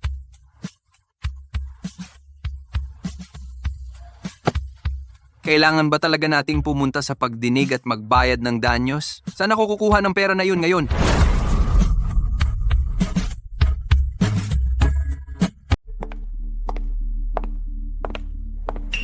Hindi gagana ang pang-iistorbo sa kanya. At matatalo ako sa korte. Kailangan kong ipagsapalaran ito. Makakahanap ako ng pagkakataon na maharang siya. Pipilitin kong pirmahan niya ang kasunduan sa pag-aayos at pagbasura ng kaso sa mismong lugar. Habang nakapiyansa ka, mahigpit na bawal sa iyo ang mang-istorbo sa kabilang partido. Kung lalabagin mo ito, ikukulong ka agad.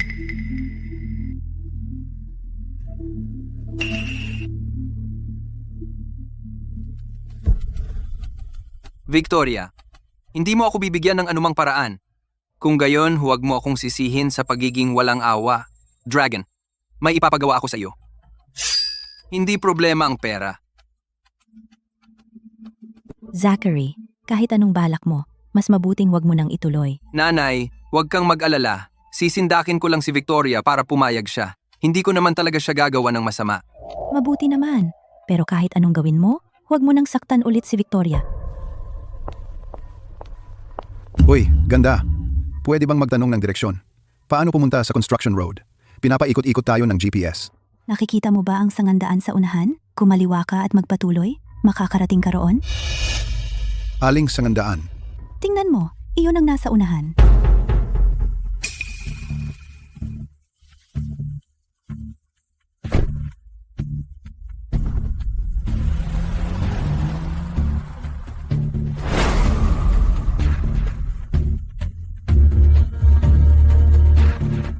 Pirmahan mo na lang, iurong mo ang lahat ng kaso at mawawala na ang utang na 240,000 dolyar.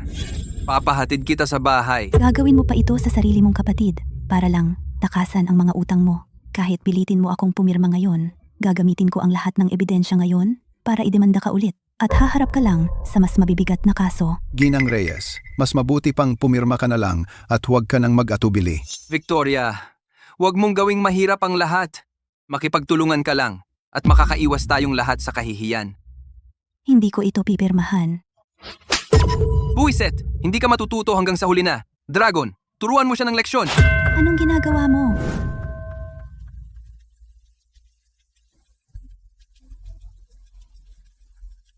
Naku! Nasa gulo si Victoria! Kapitan Ramos, Pwede mo bang pahiramin ako ng ilang tauhan? may kailangan akong ayusin. Sige, magkita tayo sa pasukan ng complex mamaya. Ang ganda mo talaga. Kasal ka man o hindi, pwede pa ring magsaya ang mga tauhan ko sa'yo. Wala kang hiya. Pakawalan mo ako. Buwisit ka. Huwag mong subukan ang kapalaran mo. Tigil! Mahal, ayos ka lang ba? Dadalhin kita sa ospital ngayon. Hindi ako makapaniwala na talagang umupa ng mga tao si Zachary. Huwag kang mag-alala, mahal. Hindi ko siya hahayaan na makalusot. Hindi pa nga ako nababayaran. At ngayon, nadamay pa ako sa gulo na ito. Pagbabayarin kita nito mamaya. Victoria, nawala ako sa aking sarili kaya nagawa ko ang desperadong hakbang na ito. Patawad. Halimaw ako. Pwede mo akong bugbugin, pero pwede bang kalimutan na natin ang nangyari? Huli na. Zachary, hindi kita hahayaang makawala. Victoria, paanong naging wala kang puso? Mayaman ka naman? Ano bang masama sa pagtulong mo sa akin? Kasalanan mo kaya napunta ako sa ganito? Matapos ang lahat ng kasamaang ginawa mo, wala ka pa ring pagsisisi at ikaw pa ang may ganang sisihin ako. Tinawagan ko na ang pulis. Hahayaan kong ang batas ang bahala dito. Wala akong pakialam sa gulo ng pamilya mo. Pero dahil sa'yo, Zachary, nadamay ako at naipit dito. Kailangan mong bayaran ang bayad ko at lahat ng pagkalugi ko ng buo.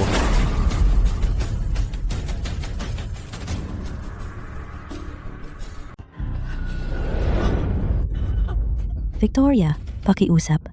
Maawa ka. Bawiin mo ang lahat ng kaso. At huwag mo nang ipakulong ang kapatid mo.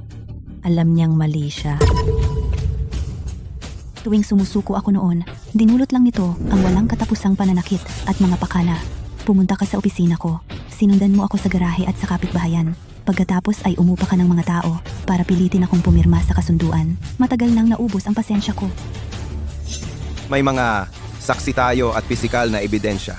Kumuha na kami ng abogado para tipunin ang lahat ng ebidensya at isusumite ko ito sa korte. Wag, Victoria!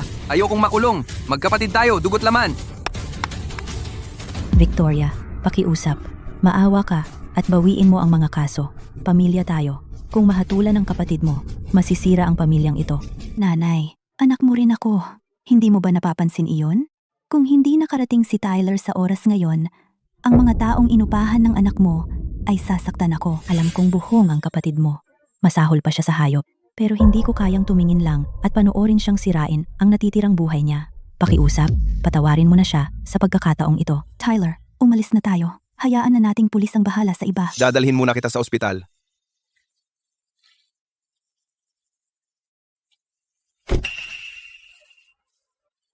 Alam mo, nanay, kung inisip mo ako kahit isang beses, Hindi tayo mauuwi sa ganito. Tinanggap namin ang trabaho at walang nakuha kami. At ngayon may kaso na kami. Babayaran mo ang bawat sentimo na napagkasunduan natin. Dagdag pa ang nasayang naming oras at mga gastos. Tiniis namin lahat ng panganib na ito ng walang kapalit. Kailangan mong bayaran ang bawat sentimo. Nanay, ngayon, may utang tayo sa magkabilang panig. Hindi sasapat ang ipon natin para mabayaran iyon. Wala na tayong ibang pagpipilian. akala natin na ang panggugulo kay Victoria ay magpapasuko sa kanya. Sino ang makakaalam na isang maling hakbang? Ay magdudulot sa atin ng ganitong suliranin.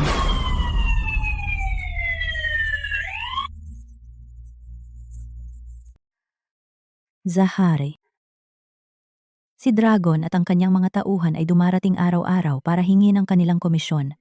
Talagang wala na akong maisip at ayaw man lang akong makita ni Victoria. Nanay, dahil ayaw tayong makita ni Victoria, susubukan na lang natin ang ibang paraan. Huwag kang mangahas na magbalak ng isa pang masamang plano.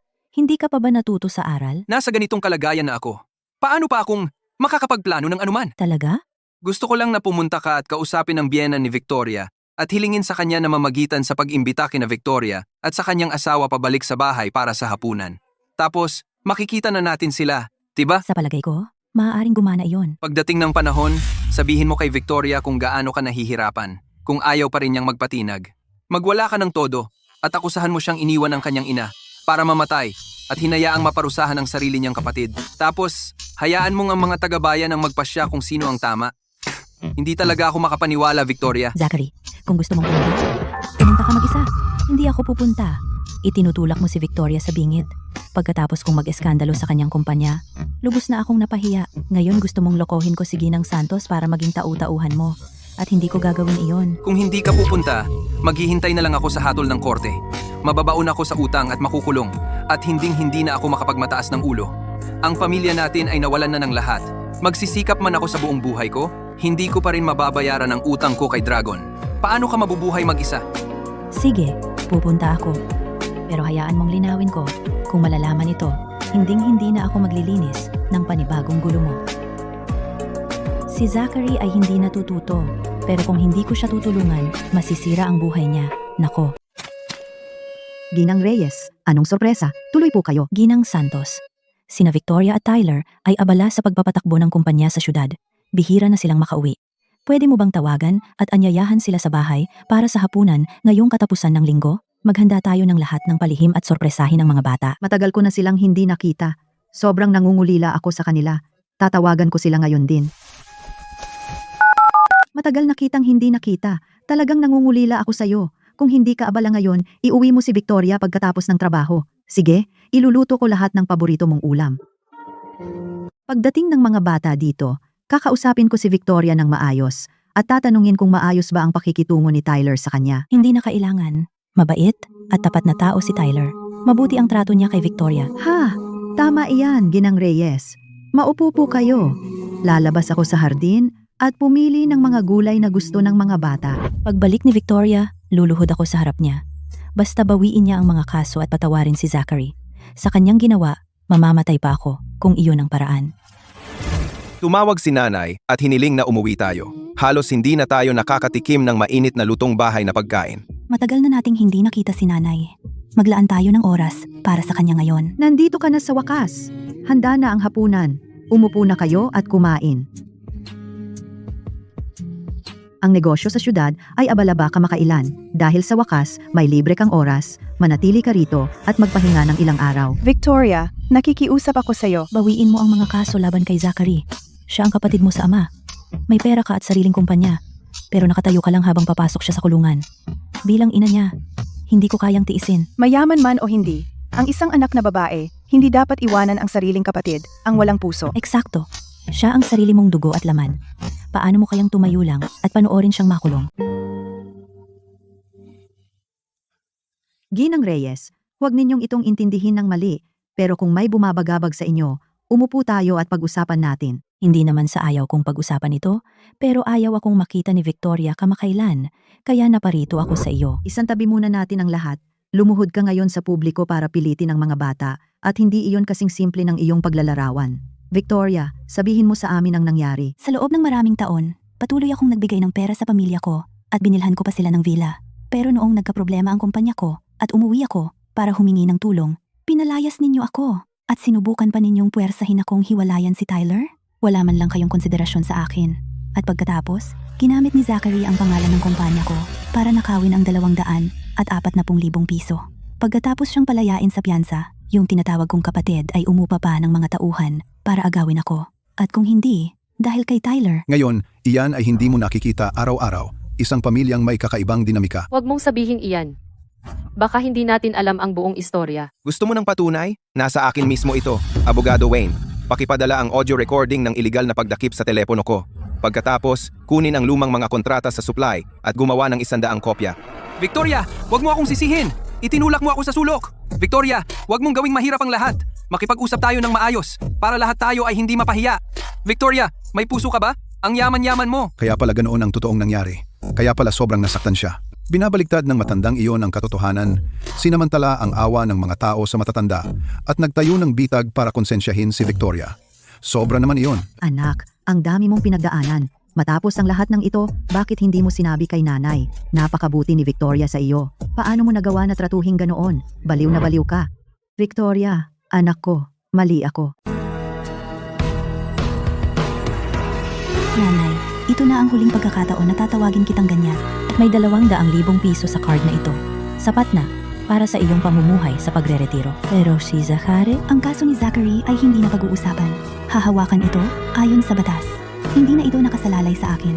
Sobra na ang nagawa ko para sa iyo. Ay enjoy mo na lang ang iyong pagre-retiro. Huwag ka nang lumapit sa akin ulit. Alam kong nagkamali ako. Hindi ko na kayong aabalahin. Dapat mong tuparin ang iyong pangako. Marami kang pinagdaanan, Sinta. Mula ngayon, ito na ang bahay mo. Ang mga problemang iyon ay wala nang kinalaman sa iyo. Malinaw ba? Salamat. Ang kulit mo. Sa wakas, tapos na ang lahat. Pagbalik natin sa syudad bukas, ayusin na natin ang bayarin sa supplier. Sige, kahit anong sabihin mo, mahal. Mahirap ang araw ninyong dalawa. Dito na lang muna kayo ngayong gabi. Buti na lang at ipinagtanggol ako ni nanay ngayon. Kung hindi, maaaring tumagal ang gulo na ito magpakailanman. Sige, magpahinga na kayong dalawa. Aayusin ko na ang kwarto ninyo. Susunod po, nanay. Ha. Wala nang sino man ang mang-aapi sa iyo dito. Salamat, mahal. Biglang gumaan ang pakiramdam ko. Naglalambing? Hindi iyon. Sa wakas, nabayaran ko na lahat ng utang ko sa kanila. Naglalambing pa rin? Halos matapos ko na ang kwarto. Magpahinga na kayo. Opo, nanay. Babayaran natin ang supplier bukas. Tapos, malinis na ang lahat. At makakapagsimula tayong muli. Oo, puro magandang balita iyan. Tapos na ang masamang kabanata. Huwag na nating pag-usapan ang malungkot na bagay ngayon. Oo, tigilan na natin. Oo nga, mahal. Bukas, hindi muna natin pag-uusapan ang trabaho ngayon. Wala ni isang sentimo. Ano ang pag-uusapan natin? Ang ganda ng panahon ngayon. Ang sarap ng luto ni nanay. Ang paggising ng tanghali bukas. Kahit ano maliban sa mga libro at kontrata. Sige na. Bumalik na tayo sa kwarto natin at magpahinga. Kahit ano pa iyan, makakapaghintay hanggang sumikat ang araw bukas. Ngayong gabi, ikaw ang boss. Iyan ang asawa ko. Nanay, ito na ang huling pagkakataon na tatawagin kitang ganyan. May 200,000 piso sa card na ito. Sapat na para sa iyong pamumuhay sa pagre-retiro. Pero si Zachary, ang kaso ni Zachary ay hindi na pag-uusapan. Hahawakan ito ayon sa batas. Hindi na ito nakasalalay sa akin. Sobra na ang nagawa ko para sa iyo. Ay enjoy mo na lang ang iyong pagre-retiro. Huwag ka nang lumapit sa akin ulit. Alam kong nagkamali ako. Hindi ko na kayong aabalahin. Dapat mong tuparin ang iyong pangako. Marami kang pinagdaanan, Sinta. Mula ngayon, ito na ang bahay mo. Ang mga problemang iyon ay wala nang kinalaman sa iyo. Malinaw ba? Salamat. Ang kulit mo. Sa wakas, tapos na ang lahat. Pagbalik natin sa syudad bukas, ayusin na natin ang bayarin sa supplier. Sige, kahit anong sabihin mo, mahal. Mahirap ang araw ninyong dalawa. Dito na lang muna kayo ngayong gabi. Buti na lang at ipinagtanggol ako ni nanay ngayon. Kung hindi, maaaring tumagal ang gulo na ito magpakailanman. Sige, magpahinga na kayong dalawa. Aayusin ko na ang kwarto ninyo. Susunod po, nanay. Ha. Wala nang sino man ang mang-aapi sa iyo dito. Salamat, mahal. Biglang gumaan ang pakiramdam ko. Naglalambing? Hindi iyon. Sa wakas, nabayaran ko na lahat ng utang ko sa kanila. Naglalambing pa rin? Halos matapos ko na ang kwarto. Magpahinga na kayo. Opo, nanay. Babayaran natin ang supplier bukas. Tapos, malinis na ang lahat at makakapagsimula tayong muli. Oo, puro magandang balita iyan. Tapos na ang masamang kabanata. Huwag na nating pag-usapan ang malungkot na bagay ngayon. Oo, tigilan na natin. Oo nga mahal. Bukas, hindi muna natin pag-uusapan ang trabaho ngayon. Wala ni isang sentimo. Ano ang pag-uusapan natin? Ang ganda ng panahon ngayon, ang sarap ng luto ni nanay, ang paggising ng tanghali bukas, kahit ano maliban sa mga libro at kontrata. Sige na, bumalik na tayo sa kwarto natin at magpahinga. Kahit ano pa iyan, makakapaghintay hanggang sumikat ang araw bukas. Ngayong gabi, ikaw ang boss. Iyan ang asawa ko.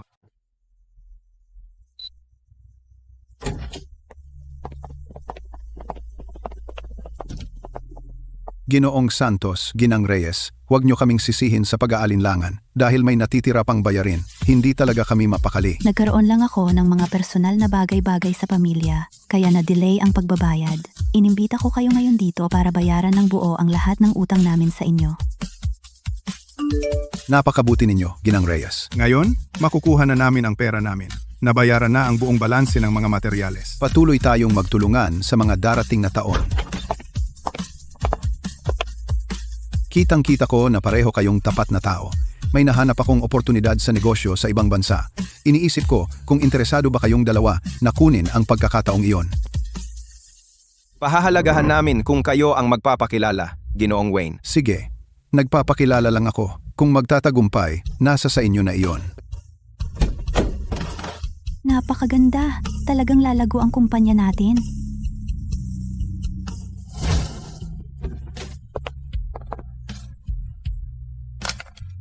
Naghiwalay kami ni Belinda mga 7 o 8 taon na ang nakalipas at hindi ko na siya narinig mula noon. Paano siya biglang naging mataas na opisyal ng ating dayuhang kasosyo? Ang binatang dati sumusunod sa akin kung saan-saan at ginagawa ang lahat ng gusto ko, Tyler, ay naging matagumpay sa kanyang karera. At mayroon siyang kamanghamanghang asawa sa tabi niya. At ako namang mag-isa sa ibang bansa sa mga taong ito, nabigo sa bawat relasyon. Bakit siya binigyan ng masaya at matatag na pamilya? Ginoong Santos, Ginang Reyes, pahintulutan ninyo akong magpakilala ng formal. Ito si Belinda Garcia. Mula sa punong tanggapan ng ating kasosyo sa Ibayong Dagat, may buong autoridad na kumilos para sa kanila. Lahat ng mga darating na order sa dayuhang kalakalan, mula sa pagpapatapos ng kontrata hanggang sa pagpapadala, ay hahawakan at susundan ni Ginang Garcia. Matagal na tayong hindi nagkita, Ginoong Santos. Ikinalulugod ko kayong makita, Ginang Garcia. Hindi ko inaasahan na, pagkatapos ng lahat ng mga taon, magkikita tayong muli sa pamamagitan ng pakikipagsosyo sa negosyo. Ginang Garcia, malayo ang inyong nilakbay para pag-usapan ang partnership na ito. Mahaba nga ang biyahe. Siguradong pagod na pagod kayo. Masyado kayong mabait, Ginang Reyes. Ang maghatid ng panalo para sa magkabilang panig ay bahagi lang ng aking trabaho. Tungkol sa mga gastos ng produkto, logistics, sa Ibayong Dagat, at mga paunang dami ng order, mayroon akong ilang katanungan na kailangang linawin. Lahat ng kanyang lambing at debosyon ay dating para lang sa akin. Ngayon, ibinibigay niya lahat iyon sa iba. Hindi ko ito tatanggapin. Ang deal na ito ang pinakamagandang tsansa ko upang makalapit sa kanya. Kung may mga issue sa datos sa mga detalye ng kontrata mamaya, kailangan nating mag-ugnay agad kapag napirmahan na ang lahat. Ginoong Santos, magdagdag tayo sa WeChat para mas madali tayong mag-ugnay. Kailangan kong panatilihin ang malinaw na mga hangganan upang hindi mag-isip ng mali si Victoria. May kakaiba sa pagitan nila. Ang ating mga susunod na transaksyon sa partnership na ito ay marahil hindi magiging maayos. Kapag nakasiguro na ang partnership na ito, magkakaroon ako ng maraming paraan upang gumawa ng mga pagkakataon na makapag-isa kasama si Tyler. Hindi kailangang magmadali. Tyler, sinuri ko ang mga tuntunin kagabi at nakakita ako ng butas na kailangan nating pag-usapan ng detalyado ng personal. Bakit ka lang nagpapadala ng mensahe kapag wala si Victoria sa paligid? Iniiwasan mo ba siya ng sadya? Ang iyong kumpanya ay mag-host ng team building barbecue sa campus sa susunod na linggo. Nagkataon na may ginagawa akong pananaliksik malapit at inanyayahan akong sumali. Kaya maaari nating gamitin ang libreng oras upang tapusin ang mga natitirang detalye. Mabuhay, Ginang Garcia. Anong kasosyo sa negosyo ang sumisira sa team building event ng iba? Halata ang pake niya. Noong nasa paaralan tayo, ikaw ang pinakamahusay sa pag-ihaw ng liempo. Ilang taon na ang nakalipas. Hindi ka pa rin nawawalan ng husay, hindi ba? Sinasabayan ko lang. Kung gusto mo ng talagang masarap, Ginang Garcia, maaari kang pumunta sa isang restaurant. Si Ginang Garcia, ang bagong dating, ay tila sobrang lapit kay Ginoong Santos. Kaya pala siya'y nagtatrabaho ng malapit sa kanya buong panahon, kaya matagal na silang magkakilala. Pwede naman sana nating pag-usapan ang negosyo sa opisina. Pero kailangan niyang maging malagkit sa retreat. Halatang gusto niyang makita ng lahat. May abo ka ng uling. Hindi mo na kailangang mag-abala. Ako na ang bahala. Pwede naman nilang pag-usapan yun sa opisina. Pero kailangan niyang lumapit ng ganoon sa kanya para lang ipamukha sa akin.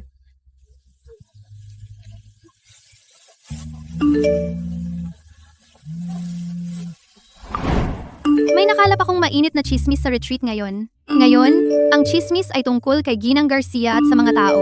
At talagang malala ang chismis na ito. Si Ginang Garcia ay isang mayamang babae mula sa ibang bansa. Bumalik ba siya para sa dating kasintahan? Baka nagkabalikan na sila.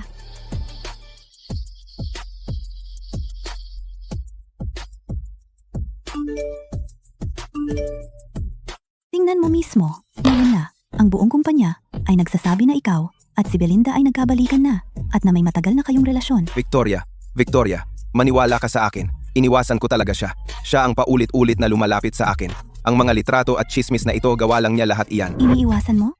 Sa pagpapaayos ng damit mo sa kanya. Sinasabi mong iniiwasan mo siya, pero ang buong kumpanya ay nagchichismis tungkol sa inyong dalawa. Paano ako maniniwala sa'yo? Alam kong may pakana siya, pero hindi ko siya mapipigilan o kontrolin ang sasabihin ng mga tao. Hindi mo ba ako basta mapagkakatiwalaan? Magtitiwala ba ako sa'yo? Dapat ba akong manood ng mga chismis tungkol sa'yo at sa ibang babae, tapos ngingiti at sasabihing ayos lang? Tyler, talaga namang binigo mo ako. Nanatili akong malayo. Wala naman akong ginawa, pero ayaw niya akong paniwalaan. Masyado siyang galit ngayon. Wala siyang maririnig sa akin.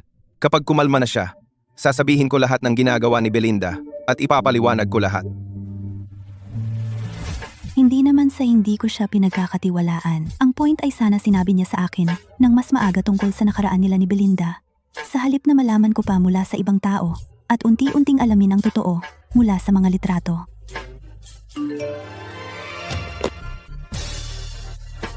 Victoria, alam ko ayaw mo akong marinig ngayon. Hindi kita pipilitin. Magpahinga ka. Nasa sala lang ako.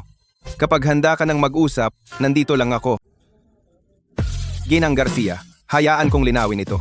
Hihinto na kami sa lahat ng pagtutulungan. Simula ngayon, malinaw na hindi ka nakatutok sa proyekto, kaya ang pagpapatuloy ng ating samahan ay makakaabala lamang sa aming operasyon. Dahil lang sa ilang chismis, tatalikuran mo ba ang napakalaking kontrata sa export? Paulit-ulit, sinubukan mong paghiwalayin kami ni Victoria. Ang pagkakaroon ng katuwang na tulad mo ay pabigat lamang. Mas gugustuhin kong mawala ang negosyo kaysa magparaya muli. Ako ang buong mananagot. Magkakaroon ng tauhan sa reception na mangangasiwa sa proseso ng pagwawakas. Mangyaring umalis na kayo sa gusali. Sige, nanalo ka sa labang ito, pero hindi ko ito pababayaan. Hintayin mo lang. Kung tuluyan nating wawakasan ang pagtutulungan, malulugi ba ang kumpanya? Ikaw ang pinakamahalaga sa akin. Basta't nagtitiwala pa rin tayo sa isa't isa, kayang bawiin ang anumang lugi. Agad niya itong tinanggihan ng walang pag-aatubili. Handang isakripisyo ang kanyang sariling interes para sa akin. Ano kung hindi matuloy ang negosyo? Kapag nahukay ko na ang iyong nakaraan, at ilantad kung sino ka talaga, tingnan natin kung makapamumuhay pa kayong dalawa ng payapa. May patitingnan ako sa'yo. Ito ang iyong paunang bayad. Binibining Garcia, nakumpirma ko na ang sariling kapatid ni Victoria, si Zachary, ay pinaghihinalaan ng pandaraya at nagsisilbi na ngayon ng sentensya. Dati, umupa rin siya ng isang tao dahil sa sama ng loob upang kidnapin si Victoria. Noong panahong iyon, naganap din ang isang tangkang panggagahasa. Nakakaunti ang nakakaalam. Napakahusay. Sapat na ito upang sirain siya. Isang kaakit-akit na negosyante na may napakaruming nakaraan. Sa sandaling isapubliko ko ang lahat ng ito, masisira siya. Maaga o huli, si Tyler ang magsasampa ng diborsyo. Victoria, Tyler, tingnan natin kung paano kayo magpapatuloy sa pagpapanggap na masaya sa pag-ibig ngayon. Titiyakin kong malaman ng buong industriya ang maruruming sikreto ng pamilya ninyo at sirain ang reputasyon ninyong dalawa. Victoria, ipapakita ko sa lahat kung anong klaseng basura ka talaga. Mukha siyang sobrang profesional. Sino ang mag-aakalang ang dami niyang sikreto? Ginoong Santos, Ginang Reyes. Umaapaw ang mga mapanirang post sa lahat ng pangunahing platform. May mga kasosyo natin sa negosyo na tumawag na para magtanong sa atin at lumalabas din ang mga negatibong mensahe offline. Si Belinda ang may gawa nito. Hindi niya matanggap na tapos na ang pakikipagsosyo natin. Sinadya niyang gamitin ang nakaraan ko para saktan ako. Napakasama niyan. Sinadya niyang puntiryahin ang pinakamalalim na sugat ng mga tao. Sinusubukang sirain hindi lang si Victoria, kundi pati na rin ang buong kumpanya. Legal, kumilos agad, ingatan ang ebidensya ng paninirang puri, makipag-ugnayan sa mga platform at ipatanggal ang lahat ng maling post. Subaybayan ang mga IP address at tukuyin kung sino ang nag-post. Kasabay nito, maglabas ng opisyal na pahayag na naglalahad ng buong katotohanan. Opo, Ginoong Santos. Nauunawaan ko. Kukunin namin agad ang ebidensya. Aaksyonan namin agad. Huwag kang matakot. Nandito ako. Ang nangyari sa iyo ay karanasan ng isang biktima. Hindi isang mantsa. Hindi natin kailangang magtago. Gusto niya tayong paghiwalayin, ngunit hinding-hindi iyon mangyayari. Ayoko lang na ang mga peklat na ito ay laging binubuksan. Mula ngayon, poprotektahan kita sa lahat.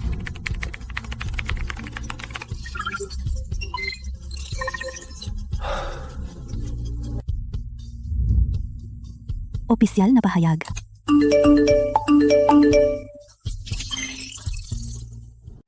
Tagapangulo Wayne, sana magkaroon tayo ng pagkakataong magtrabaho ng magkasama sa hinaharap.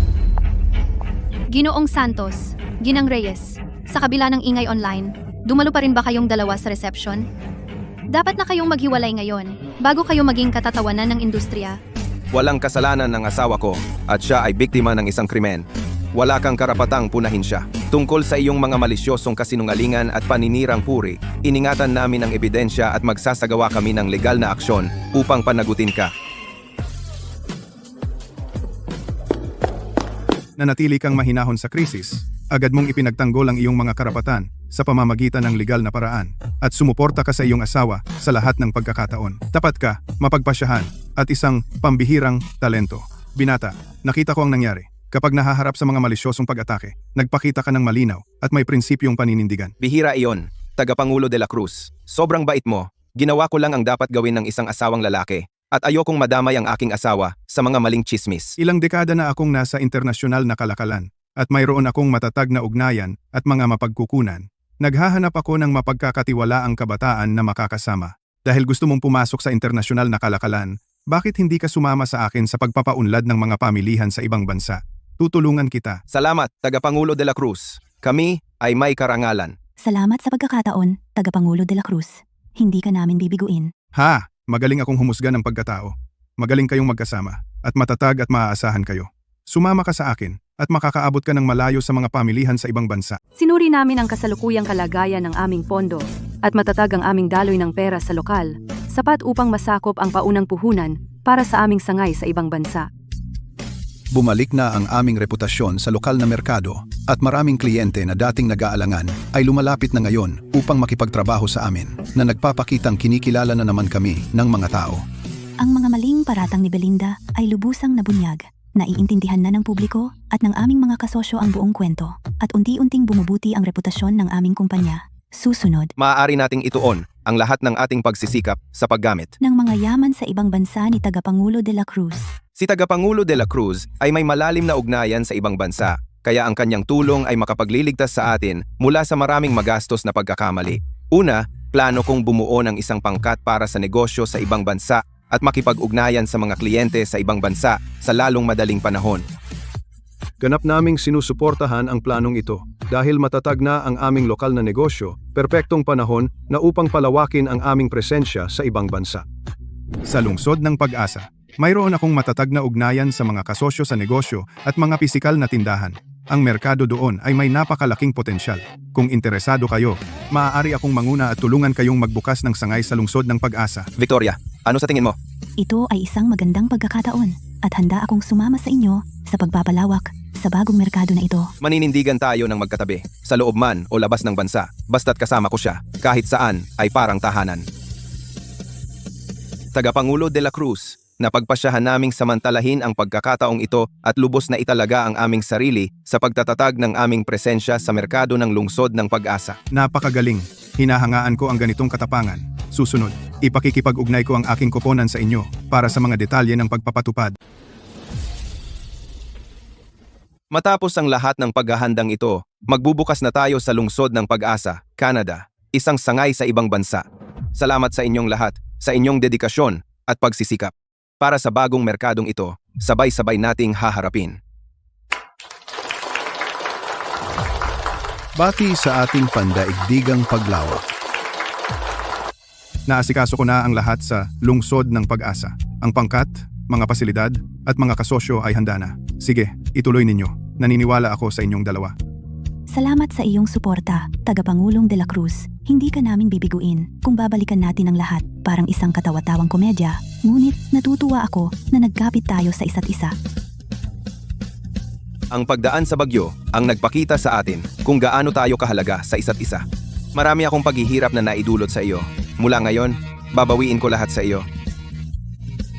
Para sa ating kinabukasan, mahaba pa ang ating lalakbayin. Kailangan mong bumawi sa akin. Naku, ikaw!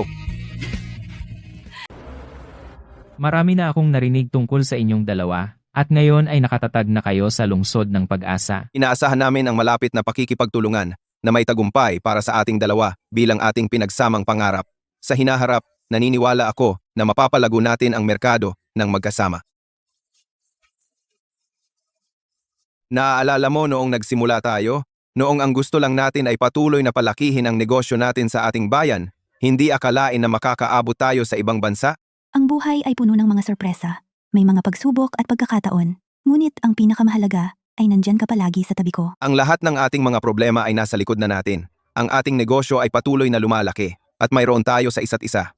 Ito na ang pinakamagandang bahagi ng buhay at ngayong tapos na ang mga alitan sa nakaraan. Mula ngayon, ipagpapatuloy natin ang pagpapatayo ng negosyo, mananatili tayong magkatabi at mabubuhay ng mapayapa sa bawat taon.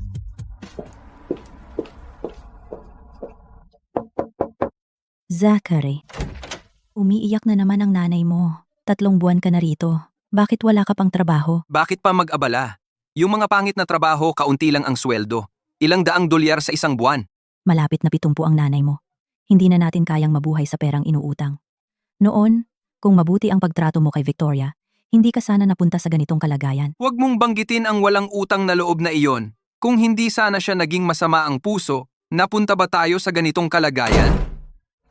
Kung hindi tayo naging ganoon kasakiman noon, at hindi natin pinilit si Victoria na makipagdiborsyo at magpakasal muli, tayo sana ay nabubuhay pa rin ng komportable.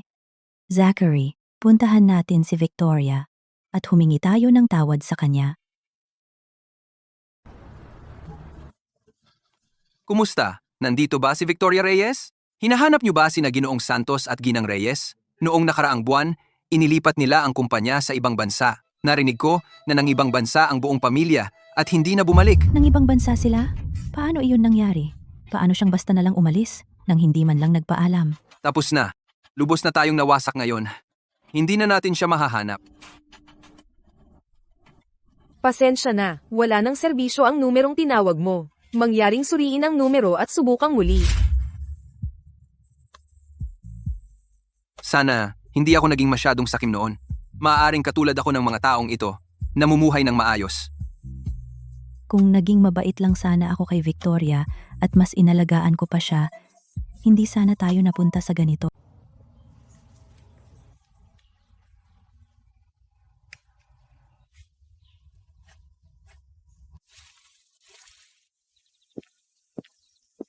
Nanay, magpahinga ka muna. Huwag mong sobrahan. Ayos lang ako. Ang makita na yumayabong ang mga gulay na ito ay nagpapasaya sa akin. Napakamaalalahanin mo. Naglaan ka pa nga ng malaking bahagi ng hardin para sa akin. Mahal, nakuha natin ang kontrata sa sangay sa ibang bansa. Ang negosyo nating pagsasaayos ngayon ay sumasaklaw sa buong kanlurang baybayin. Ang galing. Sa nakalipas na ilang taon, unti-unti tayong lumago. At sa wakas ay nakatayo na tayo ng matatag dito. Sabay nating ginawa ito. Noon, Ang paglipat ng ating punong tanggapan dito mula sa ating bayan ay talagang tamang desisyon. Malayo sa lahat ng kaguluhang iyon, makapagtutuon tayo sa pagpapalago ng negosyo. Kung maayos kayong dalawa, makakapanatag ako. Ang makasama kayo sa pagtanda ko ay sapat na sa akin.